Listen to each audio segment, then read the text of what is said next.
So here we are with another Saturday Night Live Zoom, November 14th, 2020. That year is still here. And Quick enough, that's for sure. what a year it's been. Crazy. Coming to the close. And Very interesting year. Come on, it's a beautiful one. We were just talking today to a friend, and she was like, she's enjoying this year so much because it was about time to bring a change. oh, we need a change, that's for sure. Well, you're getting the change, want it or not. Yeah. Whatever. Might as well like it, right? Huh? So you might as well like it. We enjoy. I like it, but there's not a lot you can do about it.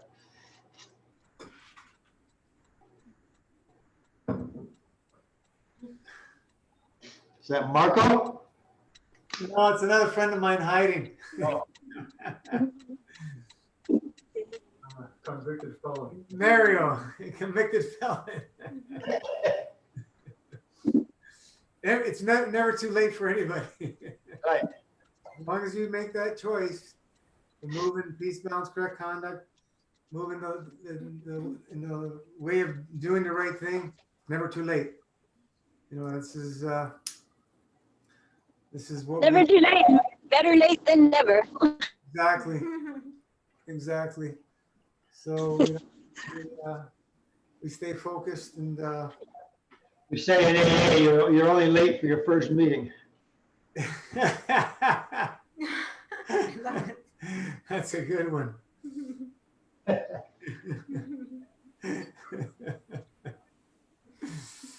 Oh man, oh man.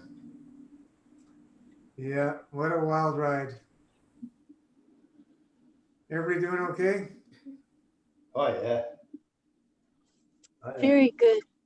Awesome. What do we want to talk about? Brittany's at work now, but wanted to reach out and be with you in spirit. Hello, Brittany. Marco's on Facebook. That's what he knows how to use. Marco, get over here, you lazy bum. He's funny. My laptop broke a while back and I am trying to use a phone tonight, so it might be a little different. Well, Facebook is still having a problem with the muffled sound. Can you hear me? Yeah, no, we hear you fine, but we're on Oh, okay. Facebook, and there seems to be a problem there. Well, join us on Zoom. If you can't hear us on Facebook, I don't have time to look at now. I updated everything. I don't know what's going on. I think now they had issues. Ah, They were down a lot. as well. Yes. I hope it was for good reasons. Well, for good reasons. YouTube was down for a few hours around the world. Yeah, I hope that was also down for good reasons too. Yeah. The truth is burning them up, right? You have to straighten up. You have to get back in line. Yeah. I tried to go get plants today and I was so excited. I got up early. I was with my son. It was a native plant sale and we drove a little ways to get there. And nobody made a big deal about how I have a smile on with no face muzzle on it. And so I thought this was going to be great. And we walk inside these grounds. Nobody's bothering me. And then I got into this tent where the plants are. And then I had a swarm of people around me trying to intimidate, threaten, bully me. And it was so sad because I wanted to see the plants. All I wanted to do was see the plants and read about each one and get excited and talk with my son about it and choose something. And I just grabbed what I could and left, and that was it. And Didn't DeSantis open up the whole state? it's a lie. It's all lies. Really? You got a order from your governor. I tell him to shut up there. You know what? It's all, nothing matters. It's all about local control. And Stay all these people fixated on supporting whatever candidate for president are completely missing who's really pulling the strings. Oh, yeah. And it's all local. And you have so many, just the masses acquiescing to enslavement. And so they all stuck their kids back in public school and they're all masking their kids. It's so sickening. And then they go to the school board here and they start whining to the school board about unmasking their children. Well, these parents have signed away the right to keep their children around without a mask on. They just send them to school and put the mask on. And then they're out there protesting and making T-shirts that say unmask our children. It's insane. The irony. And so I have a friend that she almost got arrested. They didn't want to even let her leave the building when she took her mask off. She was leaving the building, county school board. So another mom intervened on her behalf and they threw the mom to the ground, arrested her. It should have made national news, but it didn't, and it was all skewed. And they threw the 13-year-old daughter to the ground too. But 100 parents or so showed up to this thing. But the problem is that these 100 parents don't realize that their freedom lies in the fact that they shouldn't be putting their kids in school, and each of them should pony up $100 and start their own local school, start their own daycare, start their own tutoring, and all of that. And it's wild. And so you have stores here that'll throw you out. All over Tampa Bay. So the governor's order is not being followed. What's that?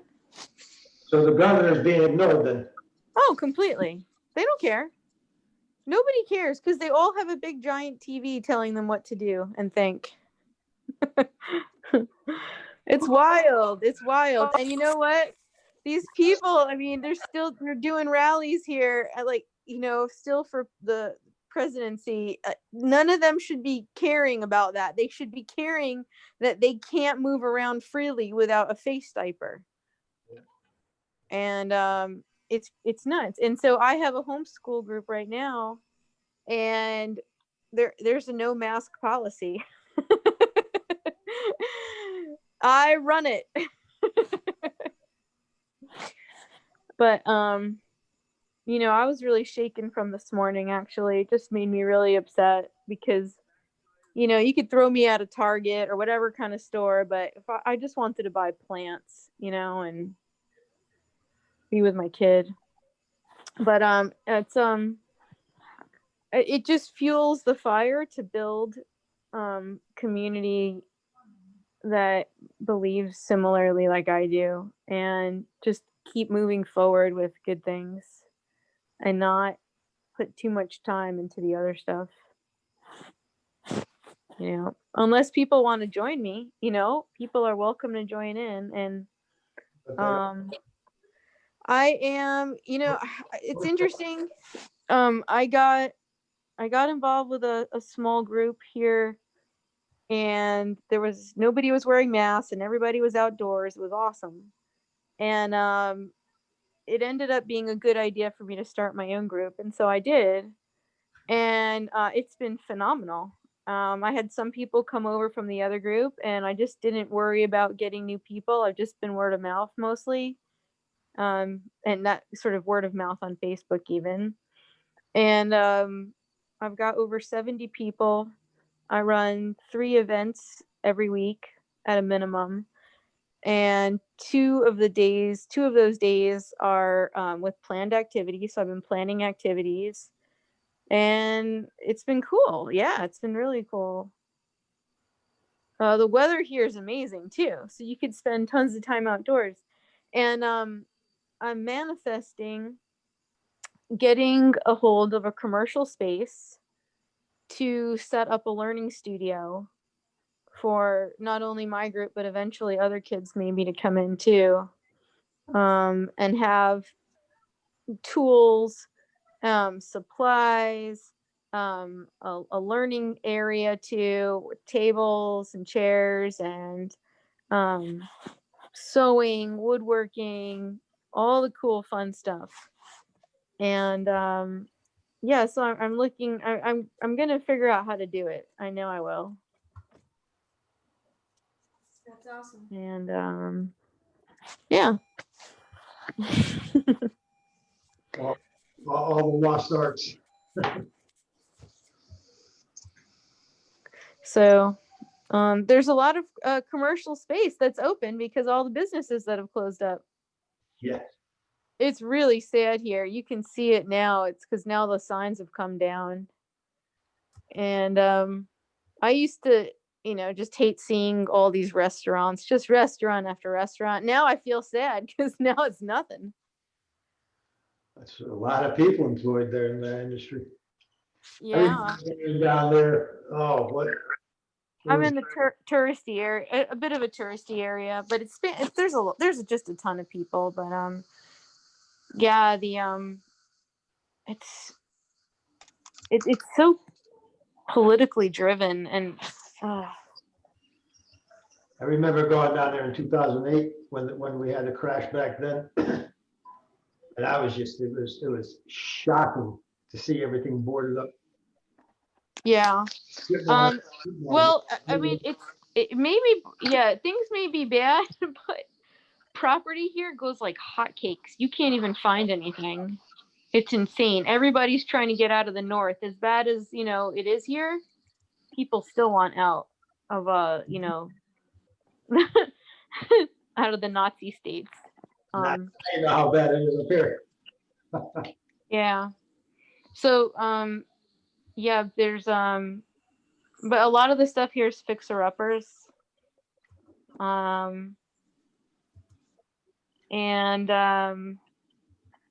Yeah, we're very happy though. It turned out to be a really cool place to live, and I feel really blessed about it because there's a lot of local city parks, and even though there still should be more, it's so much better than the outer burbs.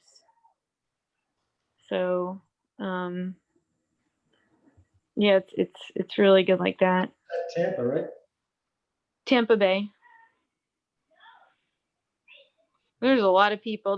They're trying to develop a lot of space here. Or you can't build out into the into the Gulf waters.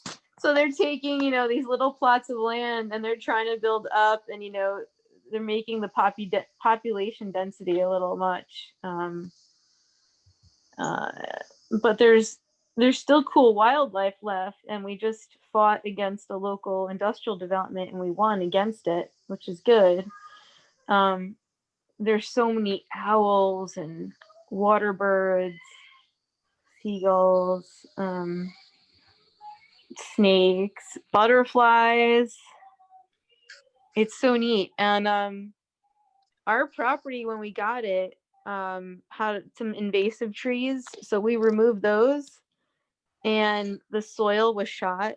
It was very sandy, and so we've been here about 8 months now, and now we see almost a dozen different species of butterflies and pollinators every day.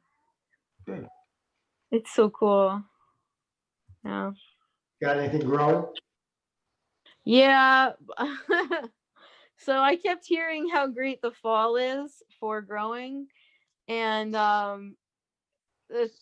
the weather here, I think it's kind of off because of the weather warfare, man-made stuff happening. But it was unseasonably hot, people said, and dry, and we got some veggies started and veggie fruits, and they got sunburned and died mostly. And then UV radiation does that. That's what's getting the UV. it's so bad. So but anyways, my friend, he was determined to have his stuff going, and he's been doing it. He's on his 3rd year of raised beds here, and he brought me over a full tray of veggie starts. Nice. And I'm like, oh wow, this is incredible. It's like $30 worth of plants. And then I said, well, I guess that means I have to plant again. So I interplanted them in between my other stuff that I've got going on. But my main concentration has been on fruit trees and fruiting bushes, and also pollinator plants. And it's tricky. It's tricky and it's hard work, but I've got over 30 fruiting plants right now on the property.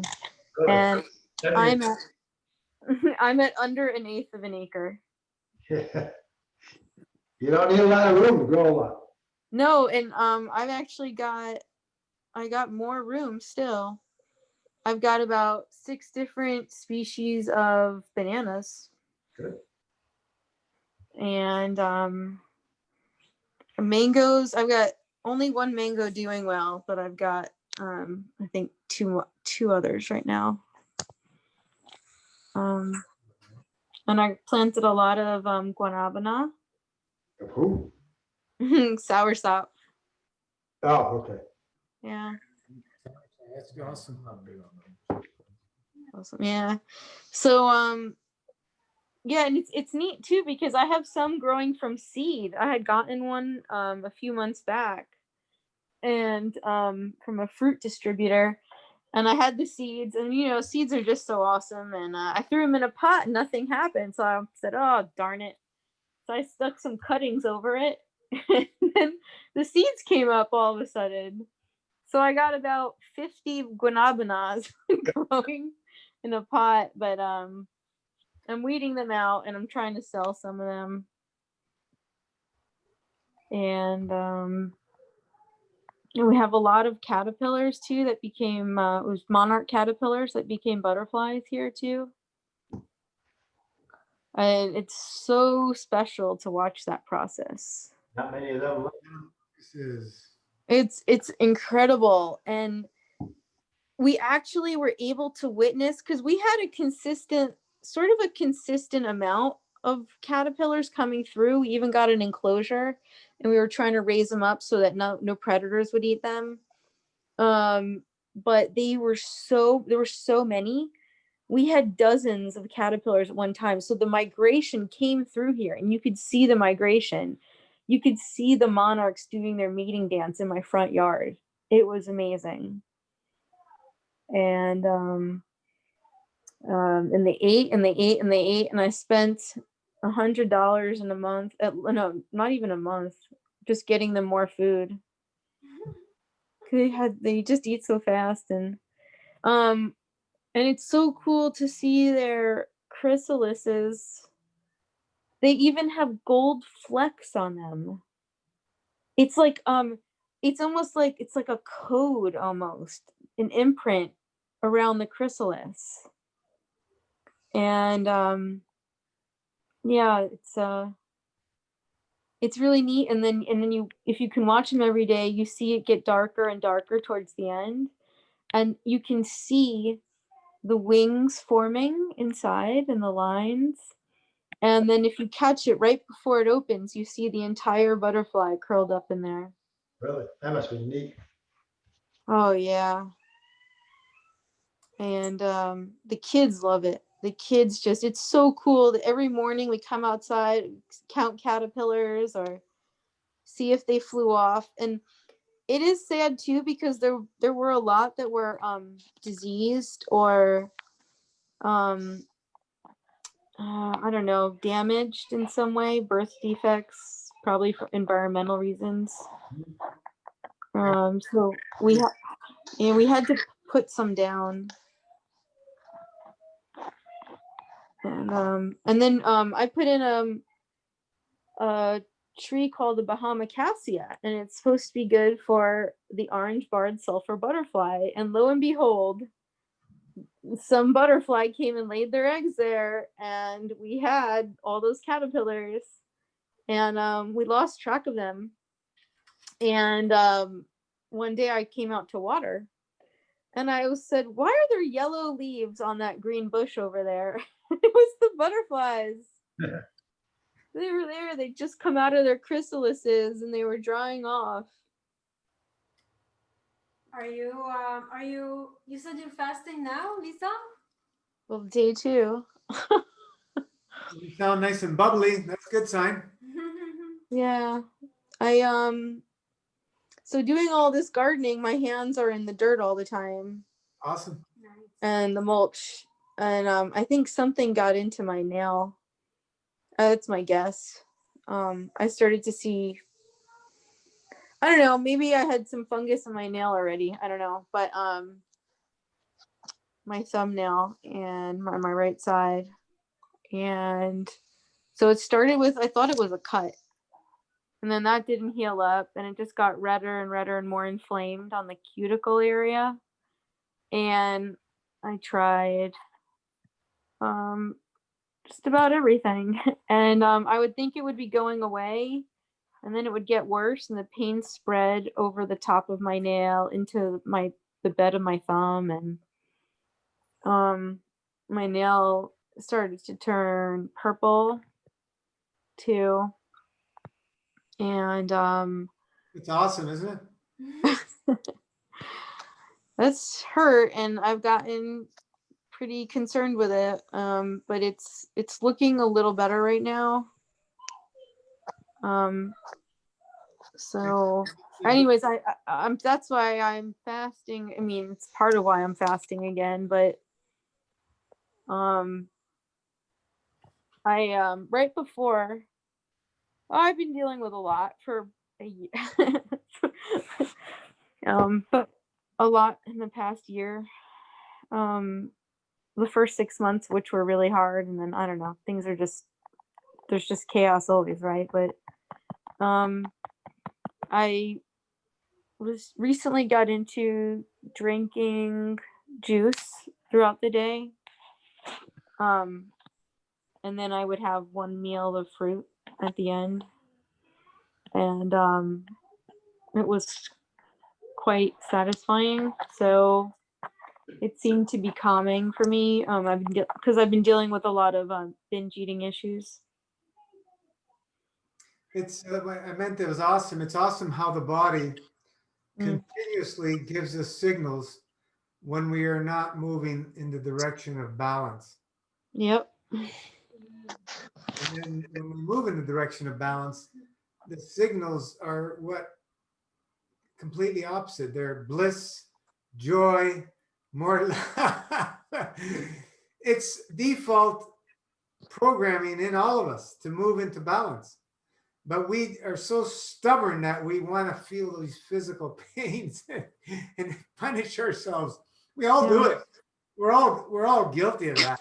I haven't met anybody who has not gone down these roads. We've all done it several times to ourselves, and and sometimes we'll fall in these traps even after we've enjoyed these wonderful, blissful times. But this is where what we're doing right now, every week, getting together.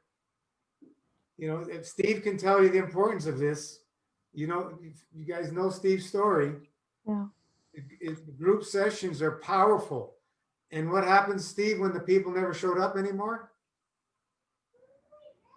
You're muted. Oh, hold on. You're muted, Steve. Unmute him. I say a lot of them are literally dead. Yeah. Yeah. So, we've seen this in the fasting world as well, where people come to a fasting lifestyle to fix something. Yep. They do tremendous in, doing a long fast and this and that. And then they go back to food and start pointing fingers. And then, a year or two later, they're not around anymore. They're they're dead because they just couldn't let go of their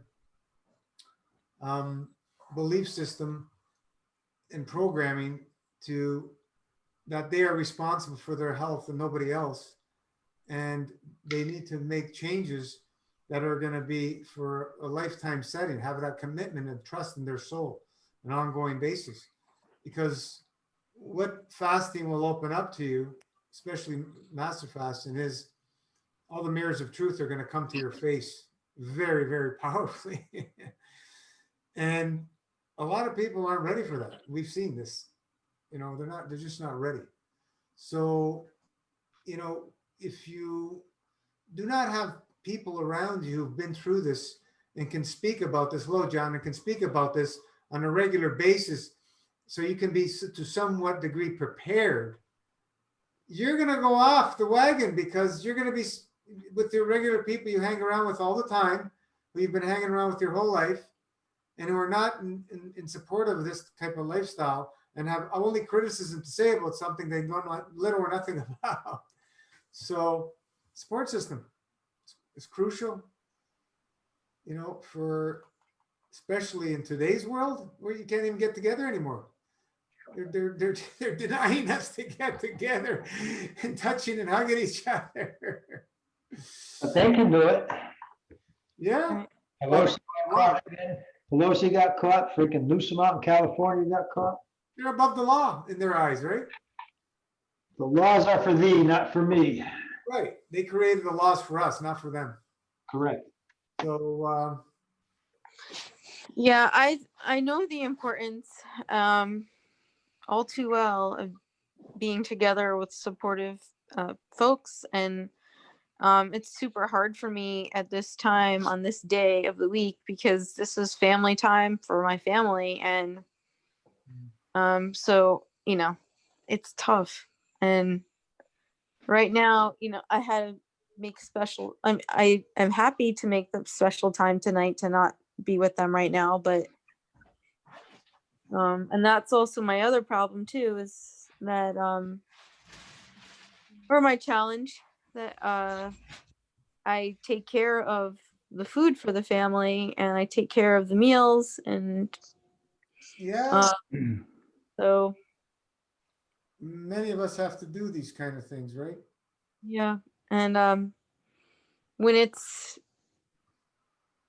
your go-to stress relief of choice, it's really tough. We're working on it, but yeah, it's been a problem. And just like you're saying, I've seen exactly how things are out of balance, and I think it's interesting to see how we can use food to stimulate ourselves into thinking that there is balance, but I just need this stimulation from food or they call it nutrition or fuel even. Mhm. And I'll tell you something else too that's interesting about growing things right now, is that it becomes all that more clear on another level about how we're not made to be eating, and then eating certain things, right? So I'm ripping out vines from the ground that they're these tubers, and they could easily be potatoes, but there's nothing that seems like we should eat it, from this thing, and I watch my friends growing sweet potatoes, and I just keep thinking it's a root. What are you doing with a root? Yeah, what's that? So the fruit's different though, but still it's so hard to grow. Takes a lot of learning. Yeah. Fruits more challenging than vegetables for sure.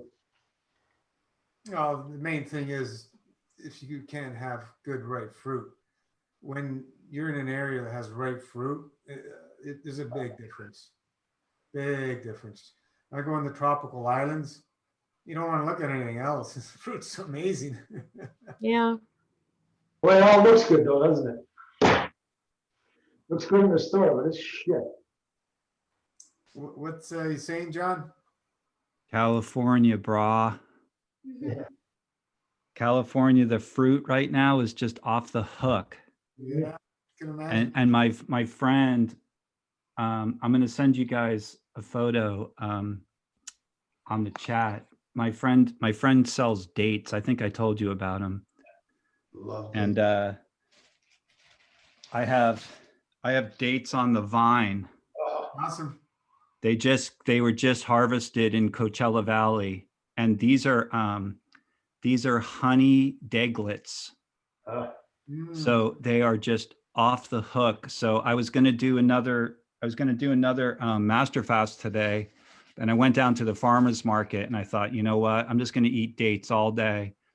But yesterday I did a strict master fast, and today I'm on dates, and I had a gorgeous Hachia persimmon this morning that was so ripe. It was beautiful. Oh yeah, persimmons are coming in now.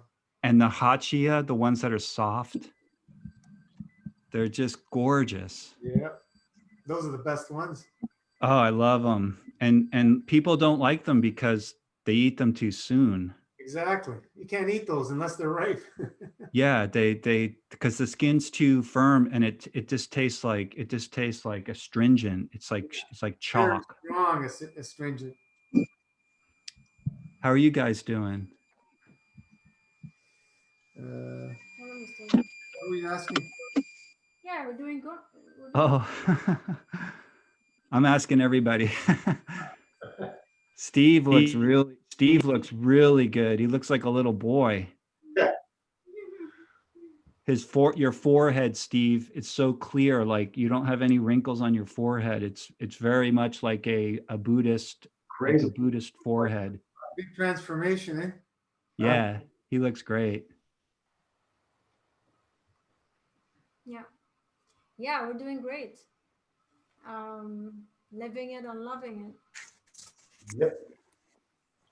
Are you fasting now, Steve? Back on your fast? Last 2 days, How does it feel? Nice to be back? of course. Nice to be 45 again. Yeah. Hey, I'm turning 45 soon. I wouldn't want to be any other age. This is the best I've ever felt. Wow.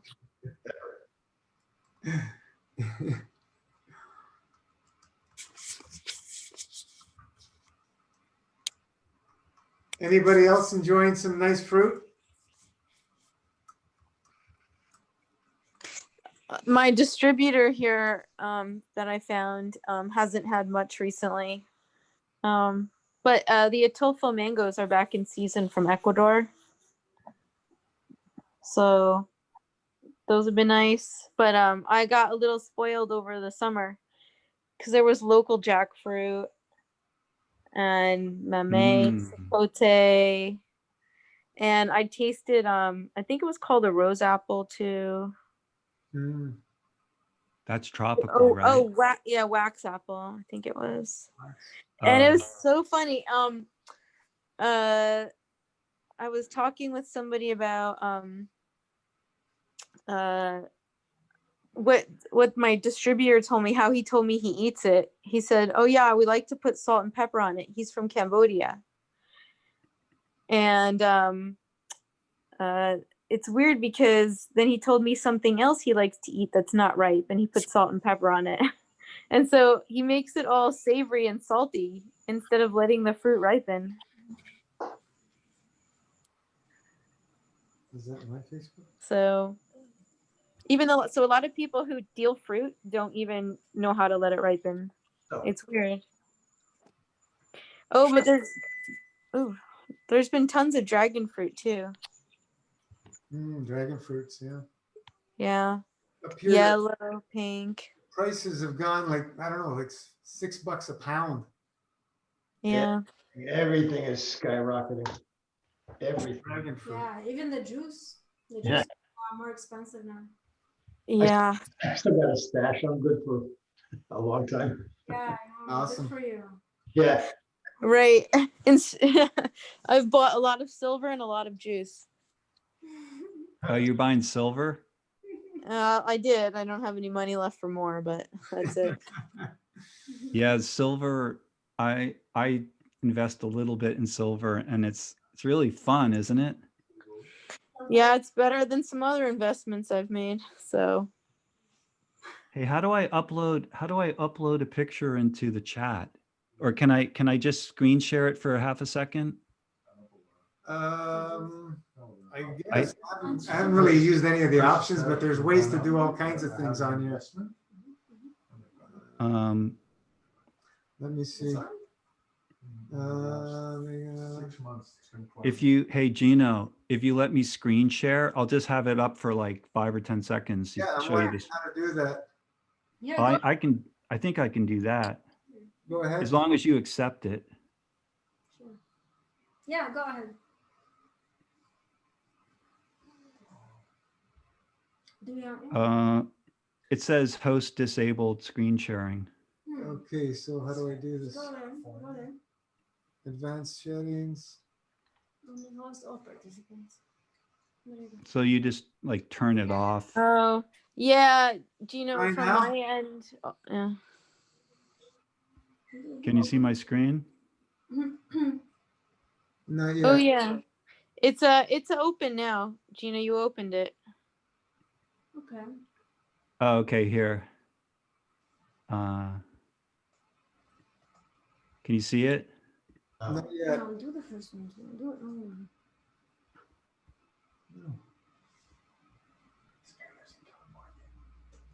Yeah, Can you see that? No. just do it. Multiple. Oh, here we go. Share. There you go. Oh, yeah. Oh, is this hot dates? Oh, my God. That's my friend. So this is a friend of mine, and today he had 13 varieties, and they're Wow. all Is this the 7 hot dates? these are all dates from Southern California. Yeah, I know. The company. I used to order from them. I know it. Oh, the name of the company is Flying Disc. Maybe. It's named after a frisbee. Awesome. Yeah. Yeah.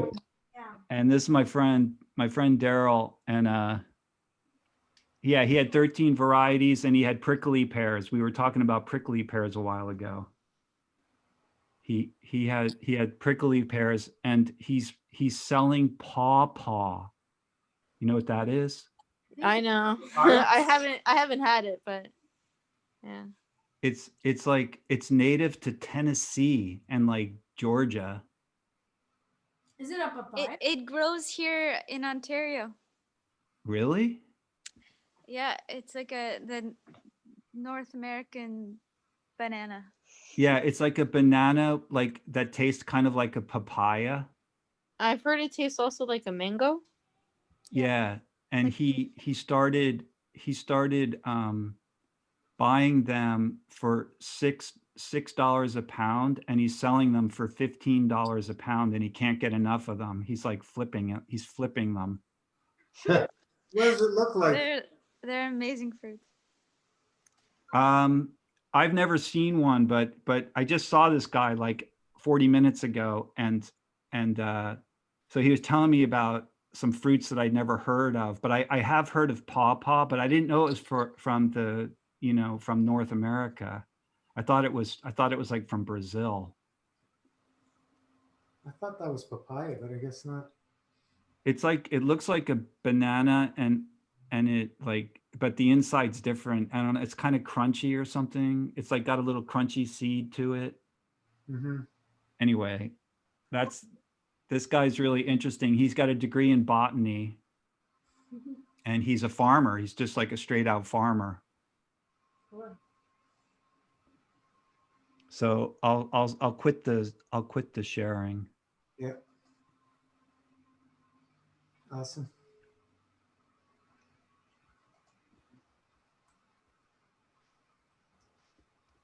What's the price on the dates? What's he get for them? Well,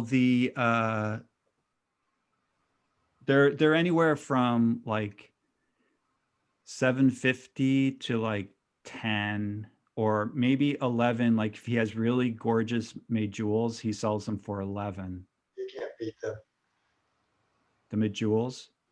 Yeah, because I just like these Deglets. The Deglets are not too sweet, and they're kind of firm, Or sukkari.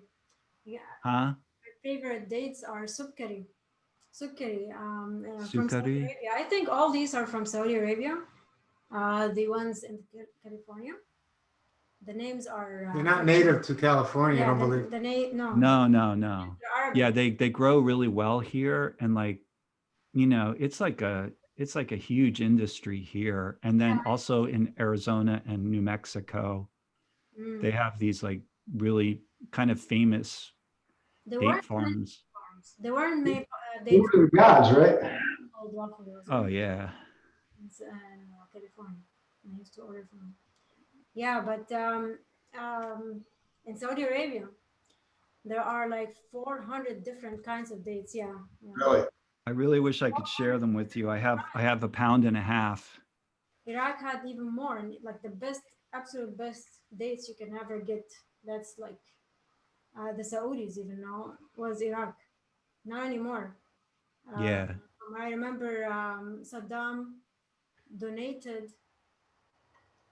how many? 1 million date trees to the UAE, to another country, when the Americans came in, because the soldiers Wow. were hiding behind the trees. And so basically, that's what I understand. So the Iraqi people were not happy, you know, that that's where they grow. They grow in Iraq, with the rivers, Yeah. where this is their environment. So Uh, wait a second. He got rid of them because American soldiers were hiding behind the trees. something like that. Yeah, that's what. Yeah, that's when American. Yeah, that's a trip. Yeah, the whole For the last 4 years. still destroyed. That's just one sad thing, you know. But yeah, Saudi Arabia has absolutely amazing dates. I grew up in Saudi, and we have some over here. Did you order more today? We ordered like boxes, 3 kilo each, and they're absolutely amazing. They're called sukkari. Yeah. The texture is like they're not as sweet as majul. It's like sweet, but then caramel kind of, you know. Yeah, thick. caramel. It's just amazing. Like barhi. Yeah. How do you say that? Barhi. I don't remember the exact name for these ones in Arabic. No, bari. Like we in English you say bari, but the actual pronunciation is like barhi. Yeah, Bakri maybe. Yeah. Yeah. We have a link in the website, don't we? Yeah. Yeah. I think they ship in North America only. Yeah. For the sukkari.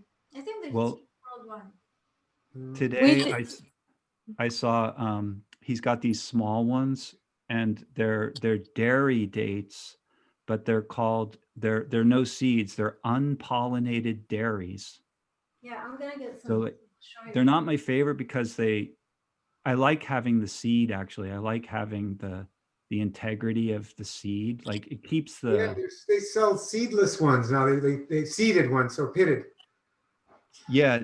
No, yeah, I know that. Yeah, yeah. It doesn't taste as good because it loses the integrity. Yeah, they don't. The shelf life goes way down. Oh, those are bari. No, No. these are called sukkari. Show No, them. no. Show them inside even. Nice. Yeah, those are very similar to bari, I want to smell them. and they taste like caramel. Yeah. I have a question for all of you date eaters. Do you feel that because I love him and we get 7 hot dates, but I feel that I get so much more obstructed with them. I don't have it. They go right through. No, really? Oh, yeah. If you're not in a good healthy state, dates will plug you up Okay. Maybe that's what I've gone through then. because they're so easy to overeat. Oh, yeah. You know, they Yeah. don't have a lot of Water. juice in them, right? Yeah. My kids blew through a whole box of 2 boxes, 11 pounds of wet dates each one, and we got the we're down to their favorites. We started with the original sampler of all the dates, but now my kids love the Deglets, the Zahidi, and the Majuls and the Kadraris. Which just sounds like a lot, right? Well, there's over 400 varieties, so you've very Yeah, perfect. it's cool. Yeah, my daughter, she uses the Majuls as a spread because they're so mushy. So she just spreads them on some apples and Yeah. I can't tell you how quote unquote healthy my kids have been as well. Just more testimony. You just see the less obstructed bodies just do fine, no matter who's around and who's got runny noses and whatever, it's something else. It's so much proof. And my son recently, he started getting into grape juice again in the morning, and it's really interesting to watch, and he feels really light and he appreciates it, and it's neat.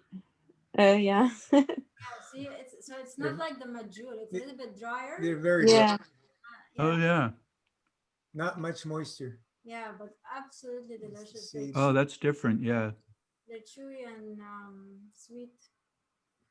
Because like if you get the baris, you can get them still on the vine and they're unripe and they're really hard.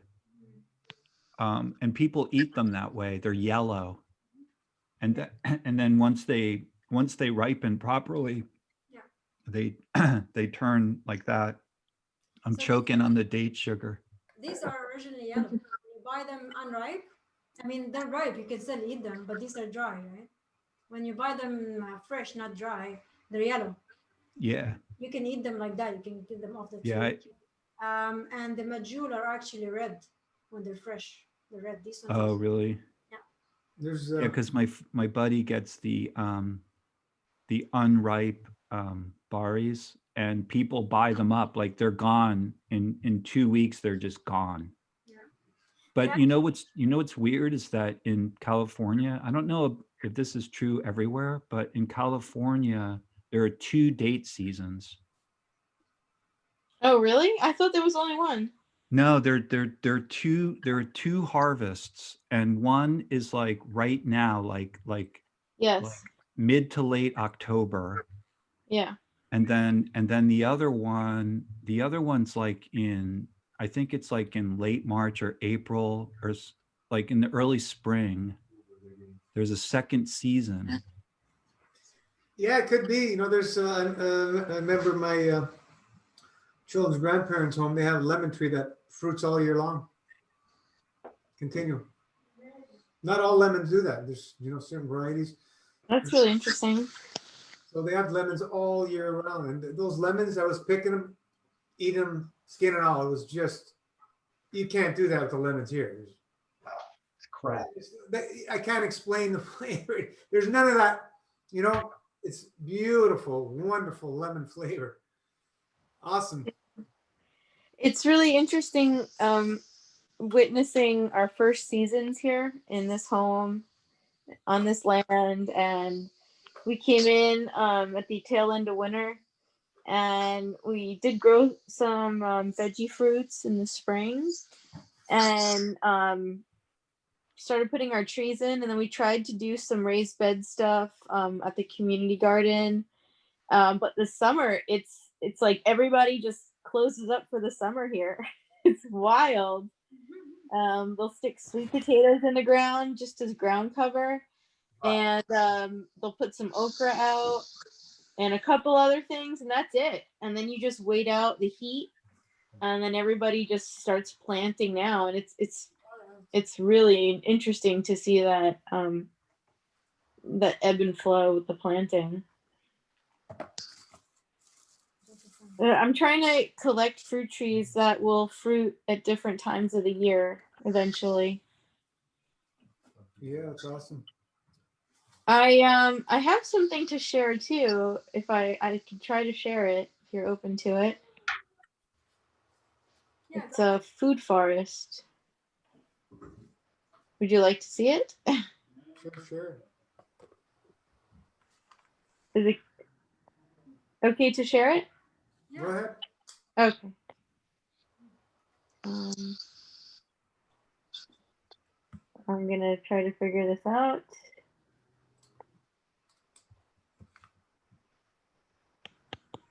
Give me a minute.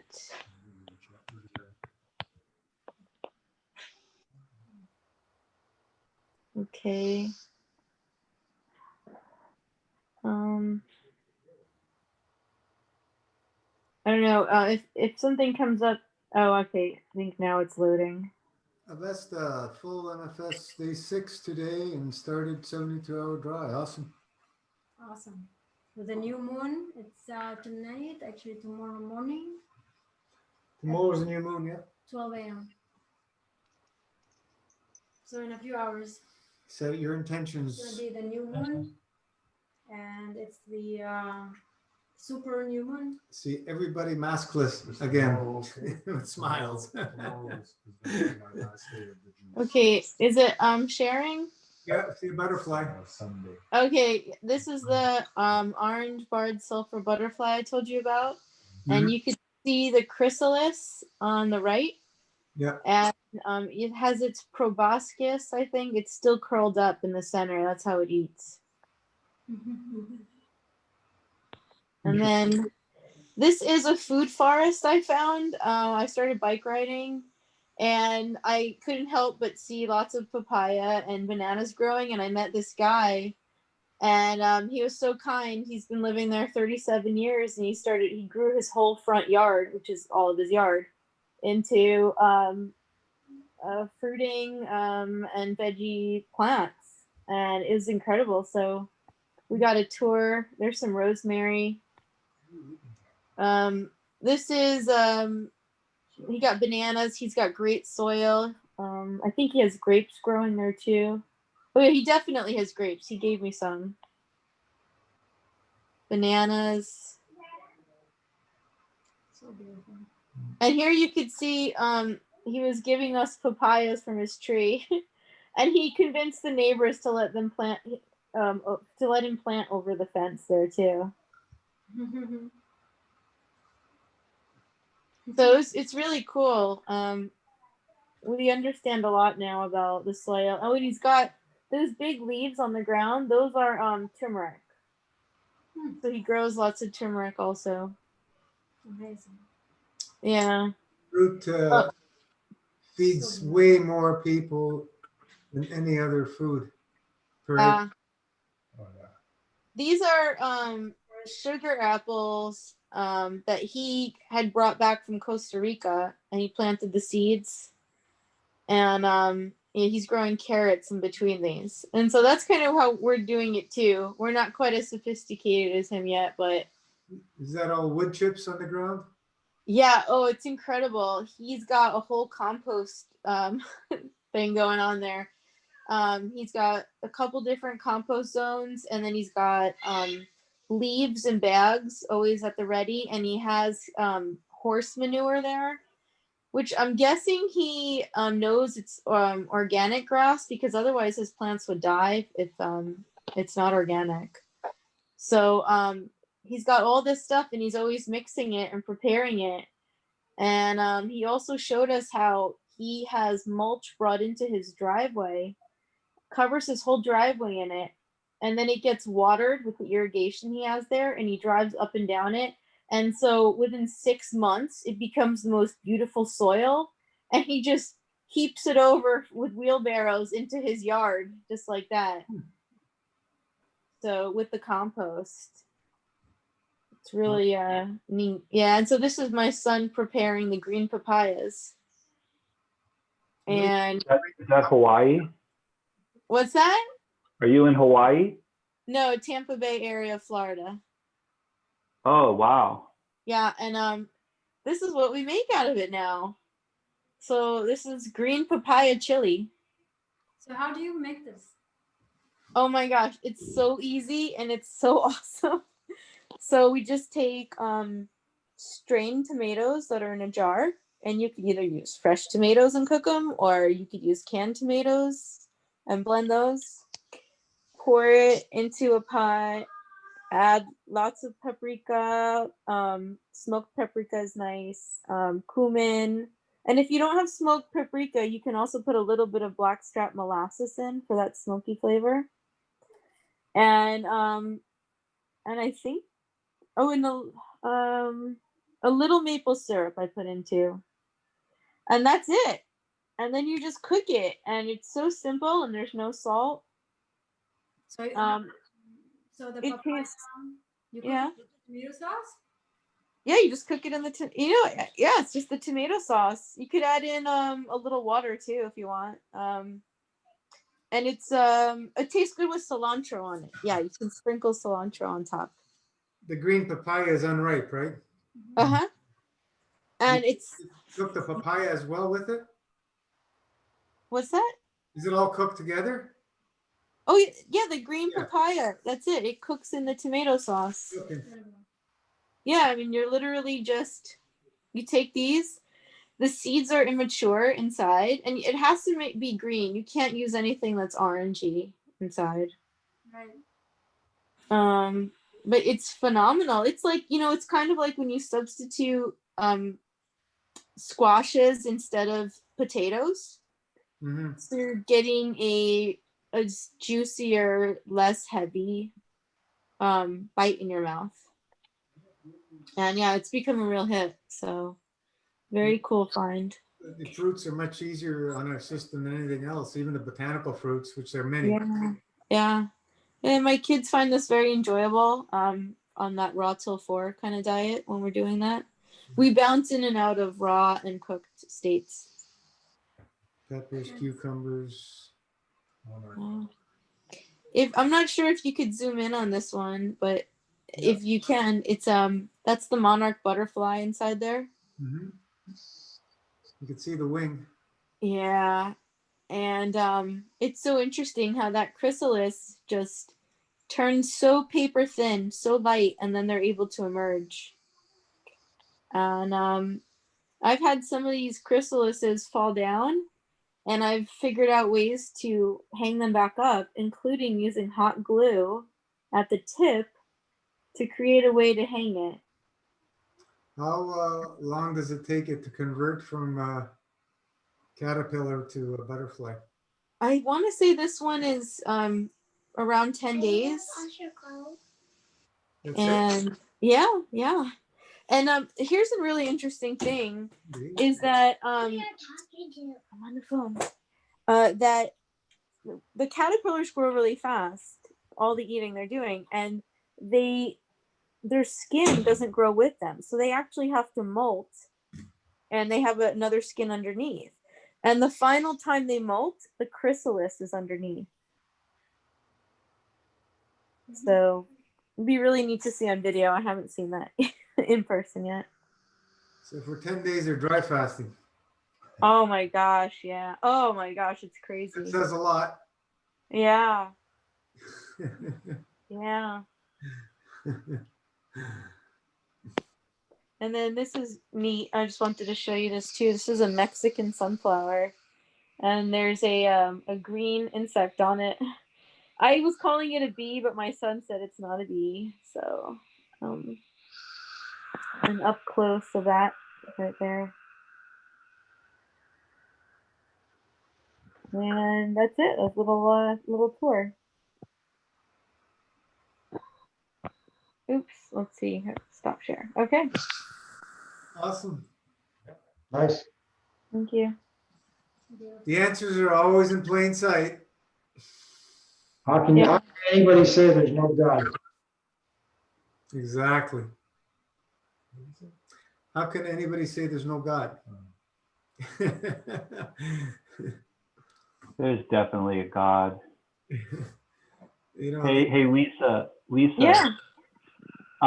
Like you were living in Santa Rosa, right? Was I living in front of Rosa? Yeah, really. So it's another person. I'm a little confused. Yeah, how The long have woman, you been in Florida? I've actually been in Florida for over a year, but I had to spend 6 months on the other side of Florida living with a family member before we could moved back together, me and my husband and the kids all together. So that was interesting too, because I got to see the wildlife and the habitat on the East Coast. And a sad observation is that the chemtrail gods spray the eastern side way heavier, and I think then it floats over here. So they know what they're doing in it, because we don't see as much active spraying here. We just see the results, unfortunately. The whole East Coast. Also, what's that? Whole East Coast. Yeah, pretty much. And It's really dry. I would say an interesting thing about this area is how dry it is. So there is a rainy season, but it's really short. one of the major components in what they spray is aluminum, and aluminum is a desiccant. Yeah. So this cocktail that they're putting up there that fuels these fires. Yeah. Yep. Well, we had our first tropical storm, which looked like a crazy zigzag because it wasn't a natural storm. But it came through here, and it was an interesting, it was a humbling experience, because I heard wind and rain like I haven't ever witnessed in person. And we took care of things outside so they wouldn't blow around, but it humbled me because a hurricane is going to be twice what we just went through. And I just know that we need reinforcements if that's going to happen in the future. Or I should say when. But it literally, my husband had some buckets in the back of his truck, and we looked at them after the storm, and they were 5-gallon buckets. They were almost filled. So it literally rained buckets here.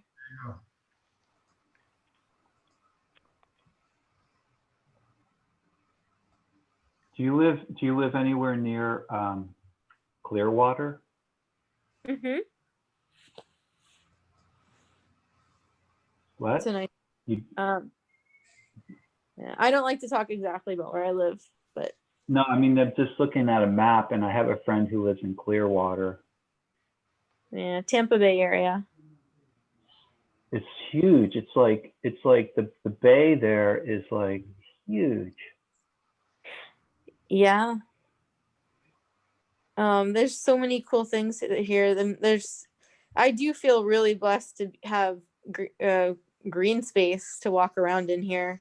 You can watch the sunsets on the bays, on the beach, and you're around egrets and herons and really neat things. And actually, we would all be around all these great things if we just had some more green space to let nature do its thing and coexist with us. There's some tall trees across the street from me, and we've seen owls up there, great horned owls there. Yeah. Are there like crocodiles there? There's a lot of alligators, it's true. Pretty much every body of water you see, you have to think alligator. And you see them too.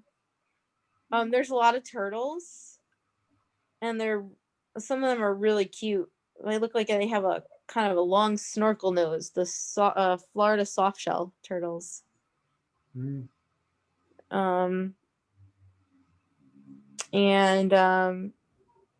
there's some habitats here for rescued animals. We saw one recently with rescued birds. I feel bad for them. Very small enclosures, and but they're alive.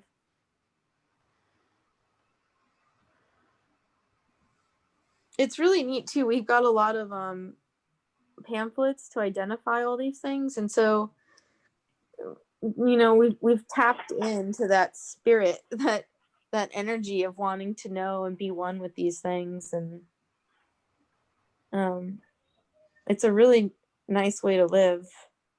And I'm glad my kids can have that It's instead of just looking at textbooks all the time. Yeah. Yeah. How are they enjoying the homeschooling? Do they like it more here where you are?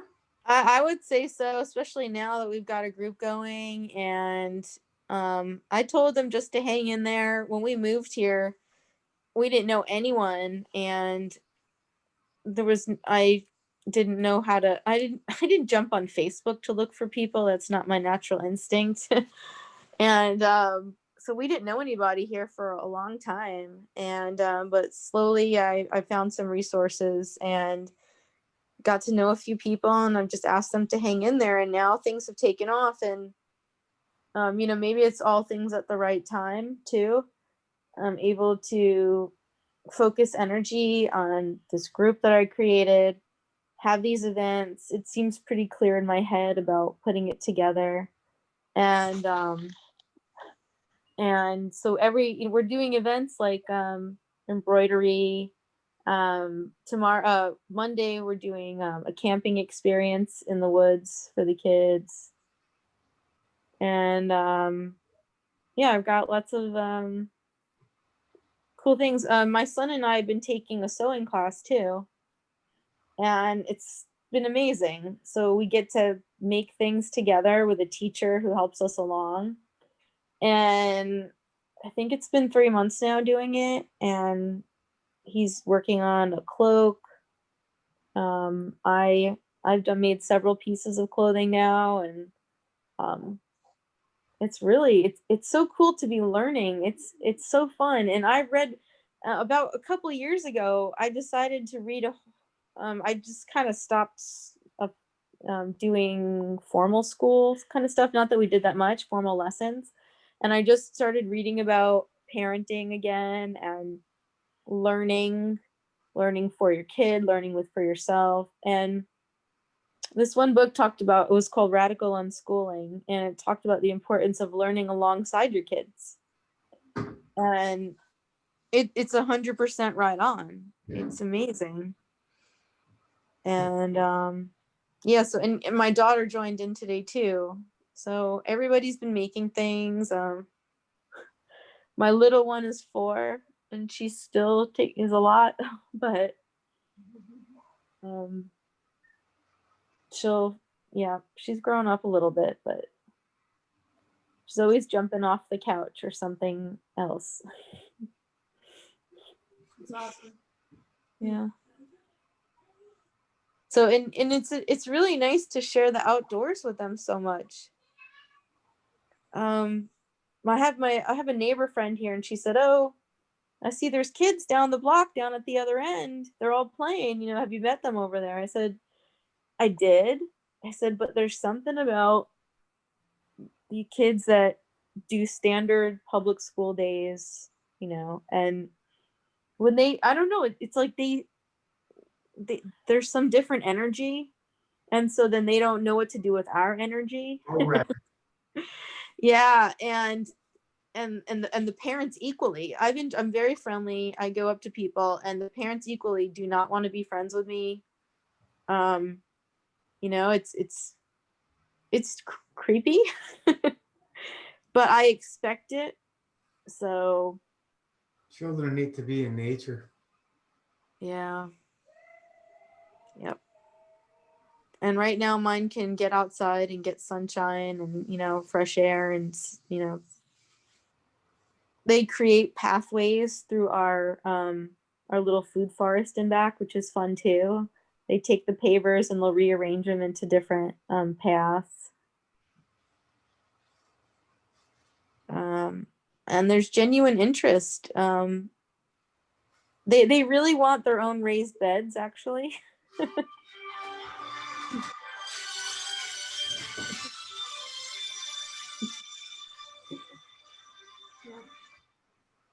So Yeah, they'll eventually they'll have a plot of their own here too, and yeah, I find it very fascinating what quantities of food we all purchase. You know, you buy a box of tomatoes.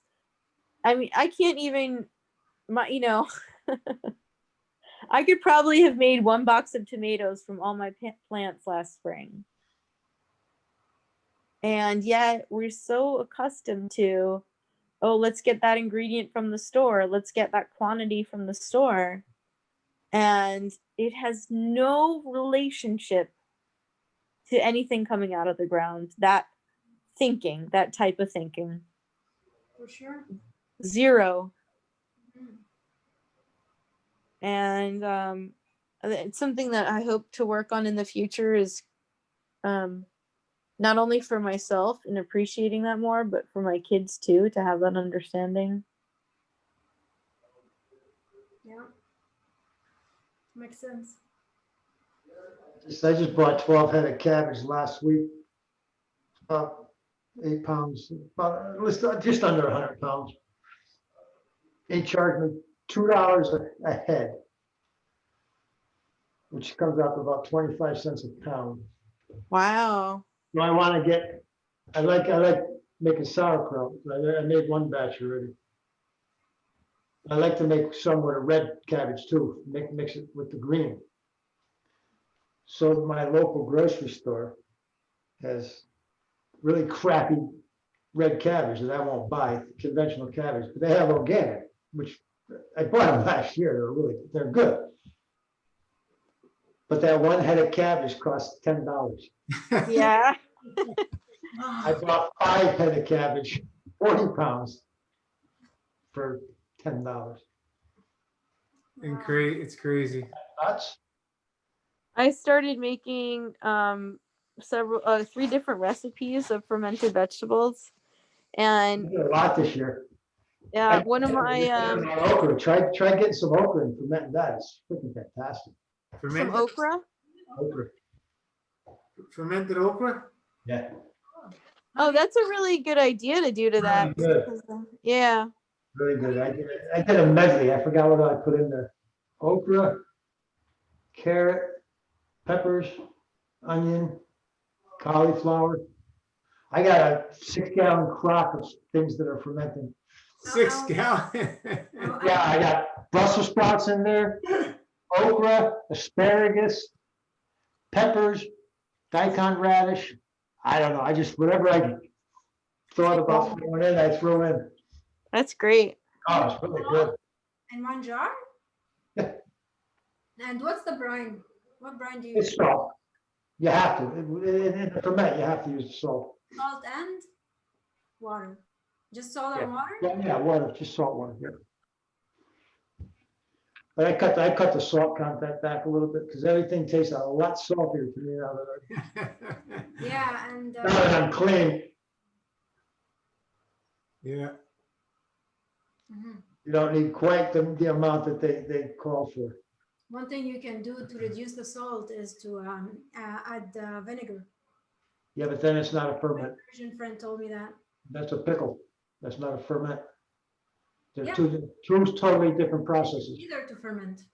It's not a ferment. If it's vinegar, it's not fermented. It's pickled. We actually do turnips and beets back home. Mhm. You have to have vinegar in it. Yeah, but it's a pickle. It's not a ferment. You don't get lactic acid with the vinegar. It's different. It's different. I have done turnips and beet with 0 salt and just vinegar. I understand that, but with vinegar, it's not a ferment. Ferment is a lactic acid. Is it lactic acid? Yeah. My understanding, like for example, the garlic. What is that? It's not fermentation. It's a ferment, but it's a different it's different Process. strains of bacteria. Like we're used to the regular cabbage type of vegetable ferments, whereas you use vinegar, they refer to it as pickled, but it's still a type of ferment. Like Oh, yeah. the store-bought pickled process. is with a white vinegar. Apple cider vinegar has its different strains of bacteria as well. The white vinegar, I don't know what's in that stuff. Some of them are chemical based. White Yeah. vinegar. Some of them are But chemical. why do you want the lactic acid? It's just the process, the process that it goes through. The But natural- you don't, If you look into the nutritional, quote, nutritional part, of it, that's where your probiotics, it's a very probiotic environment. so the lactic acid It's lactic. supports probiotics. Sorry, say that again. The lactic acid supports like the probiotic aspect. That's the saying out in the nutritional world. That's in the, you're right. It's Because like I know like lactic acid from dairy is gonna cause you know, like It's not- congestion, right? I don't Yeah. know But it's just if it's lactic or not, but it's a certain strain of bacteria from the natural fermentation. It's Yeah. if you get it done wrong, you get dangerous stuff happening. So it has to be enough salt to prevent that. But there's different ways of fermenting even without Isn't- salt and or vinegar as well. People have done it. And isn't the vinegar itself a fermentation process to make vinegar? The Like apple you- cider. Yeah. Yeah, I use apple cider for any. Yeah, not the white fermentation. vinegar. Yeah, like for all my vegetables, if I want to ferment something, I always use apple cider vinegar. And I've made apple cider vinegar from apples. Yeah, it goes through a ferment apple cider vinegar. Mm. So, yeah, that's the whole schooling of fermentation. Like lots of cultures use it, to store food for long periods of time. So it's a preservation. Yeah, That's where it was. and there's all kinds of health claims about eating fermented foods. I mean, it tastes good. It tastes good. That's why I do it. Hey, food is just a pleasure. Yeah. I haven't seen any dramatic things. When people change their diets, there's going to be change in Yes. the environment, and they're going to feel different. Yes. And they refer to it as feeling better, but in the long run, I have not seen any major miracles happen with stuff like this. No. Every time when we It's just go through addition. All right, Mike. all right. So we use food, as we say, for fun, because using it for any other purpose, you're just going to get into more and more confusion. And going down those roads doesn't help anyone. It's wow. I don't, honestly, I don't even want to look at nutritional aspects of things anymore. Sometimes the monkey mind gets into that, and what am I thinking? I'm done with that stuff. I don't want to go there.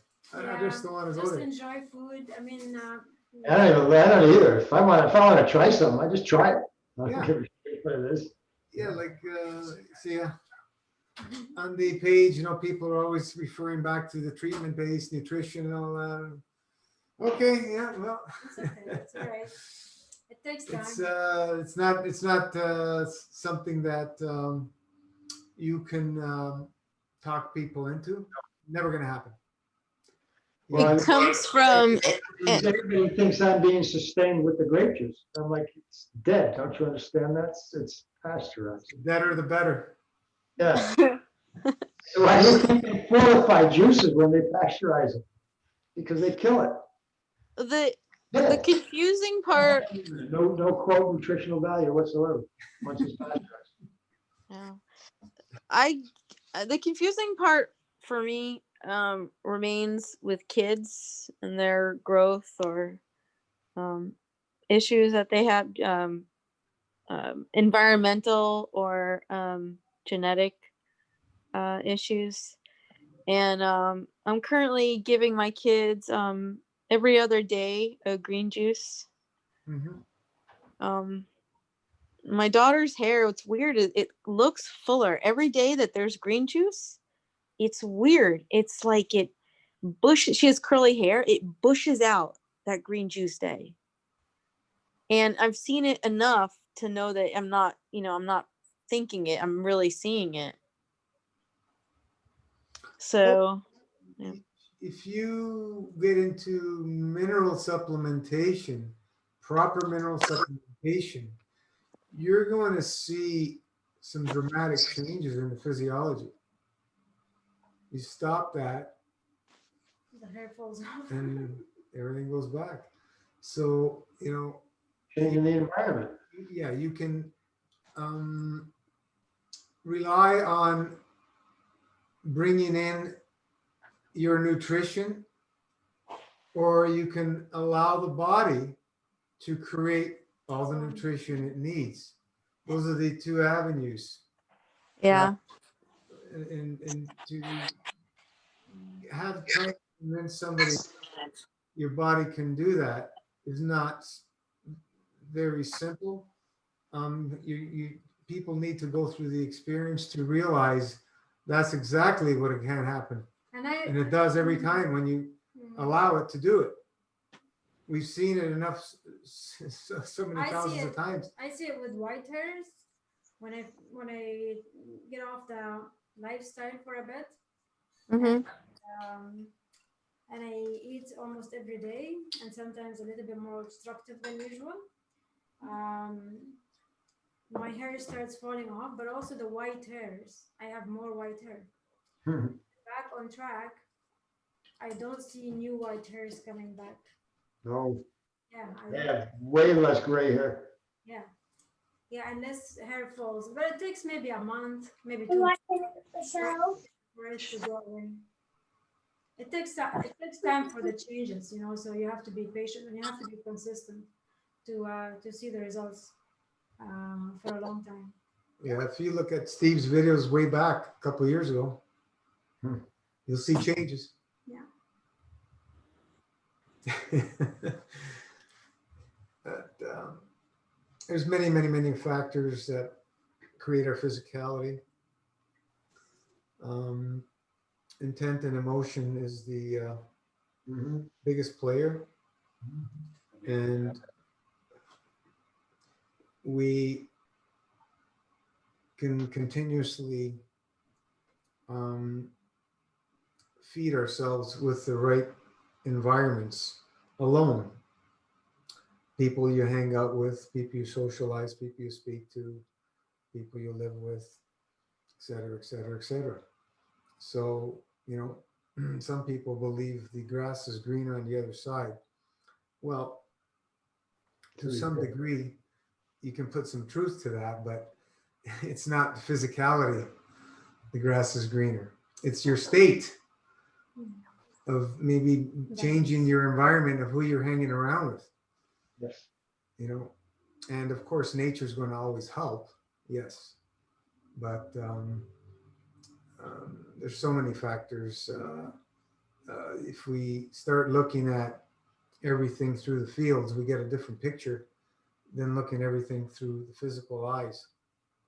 And that's what we're working on doing, trying to get that developed, that eye for the fields, and just continuously focus on that plasma level always flowing, as we talk about. Let's focus on that plasma, that which feeds, nourishes the whole of humanity, even though humanity doesn't know they're being fed by that, nourished by that. So that's the difficulty of especially newbies coming into the Master Fast page, especially with the language we use now. It's not like when we started, focusing more on the matter. I had to move away from that slowly, because that's not what it was about. And the motion and intent was never about that. But I understood that you can't present that off the bat. You would never be able to get people to believe or jump on board to even try something without some foundation of principles of what they're used to, which is nutrition and this and that and the other thing. All the detox stuff from the detox world and the raw is law stuff. And Yeah. Oh, I have witnessed a lot of recent raw people suffering. oh, I've watched it Lot. for 20 plus years. Yeah. It's I have I was living alongside somebody recently. But you can see it, and then even in her kids too, eating heavy amounts of avocado. Yep. And while they weren't chronically ill, they would get ill, and then the illness would stick around. Just total confirmation. And even you could see it. Yeah, they didn't have stool the way my kids do. Because the fat is you could noticeably see what the fat was doing, Oh yeah. obstructing. There's somebody who I've observed through online communications. As far as I know, he does 4 years or so minimal eating to 1 meal a day. Lots of enemas, mostly coffee enemas, from what I understand. He's been showing really long ropes of mucus, but I'm very curious about how his body handles. He's in his mid-30s, so he's pretty young. Still, I think, but how his body handles all these gallons of water that he drinks. It's just, he was telling me that I needed to do that because he saw how cracked my hands are recently. And Dirt. yeah, he was telling, well, yeah, and I am chronically dehydrated still, but I drank water my whole life. It didn't change anything. But it's just fascinating to hear that when I think of that much water that he's telling me to drink, my kidneys start hurting just thinking about it. Exactly. Does it make any sense that No. more of anything is going to help you? Except, more of less, more fasting. I More get, love. yeah, you need more nutrition. Yeah. We didn't have the same nutrition we had 50 or 100 years ago, so you have to have 10 times more spinach than you used to. Blah, blah, blah, blah, blah, blah, blah. Yeah, okay. Go ahead. Call me back in 5 years and see where you're at. Obese. Sorry? Right. And the whole planet is obese. Yeah. Everywhere. Oh, yeah. The kids, it's crazy. I saw it looked like a 3-year-old, a tall 3-year-old, because the mother was tall and obese. She looked like she was between 50 to 70 pounds. 60 to 70. Southern cooking. What you just said, Lisa, about it makes your kidneys cringe. What's that message right there? That's a message directly from the fields that your body cannot handle that water. Or, it's Absolutely, yeah. I've done the water drinking thing. That was a horrific experience, going to pee all that time, that many times a day. Yeah. Even 1 time a day is too much. It's just like, what's going on here? Like, something's wrong here. It doesn't make sense, and these people, it's weird. At least I tell you, sense. Look at what when MFS was introduced, we said people stop drinking water. You know how much flack we got for that? yeah. The transformations that came out were people that not drinking water. Remember that. Mhm. It wasn't with anybody drinking water. And I haven't seen any more So, transformation. People can talk about and this, that, all whatever they want. We've been there and done that for the most part. And we haven't done everything, but That way we been have. through quite a bit. Quite a bit. And But, let go of matter state and trust in your soul will be the one best simple thing that you can ever do.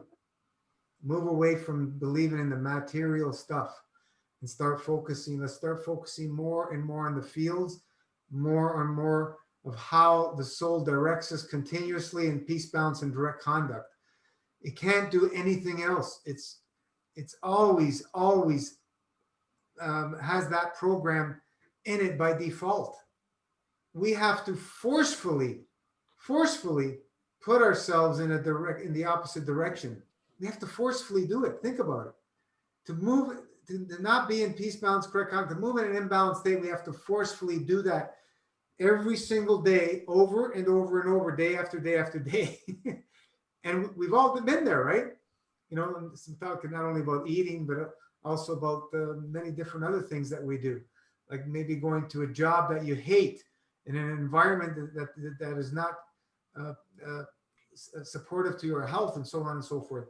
And we're doing that over and over and over because we have to make a living, et cetera, et cetera, et cetera, right? So everything's, all the answers are in plain sight if we sit back, use a little bit of critical thinking, common sense, and just trust in the soul and watch the magic unfold. Like you've seen the butterfly transform in 10 days. I thought it was longer than that. 10 days. Wow. That's pretty miraculous.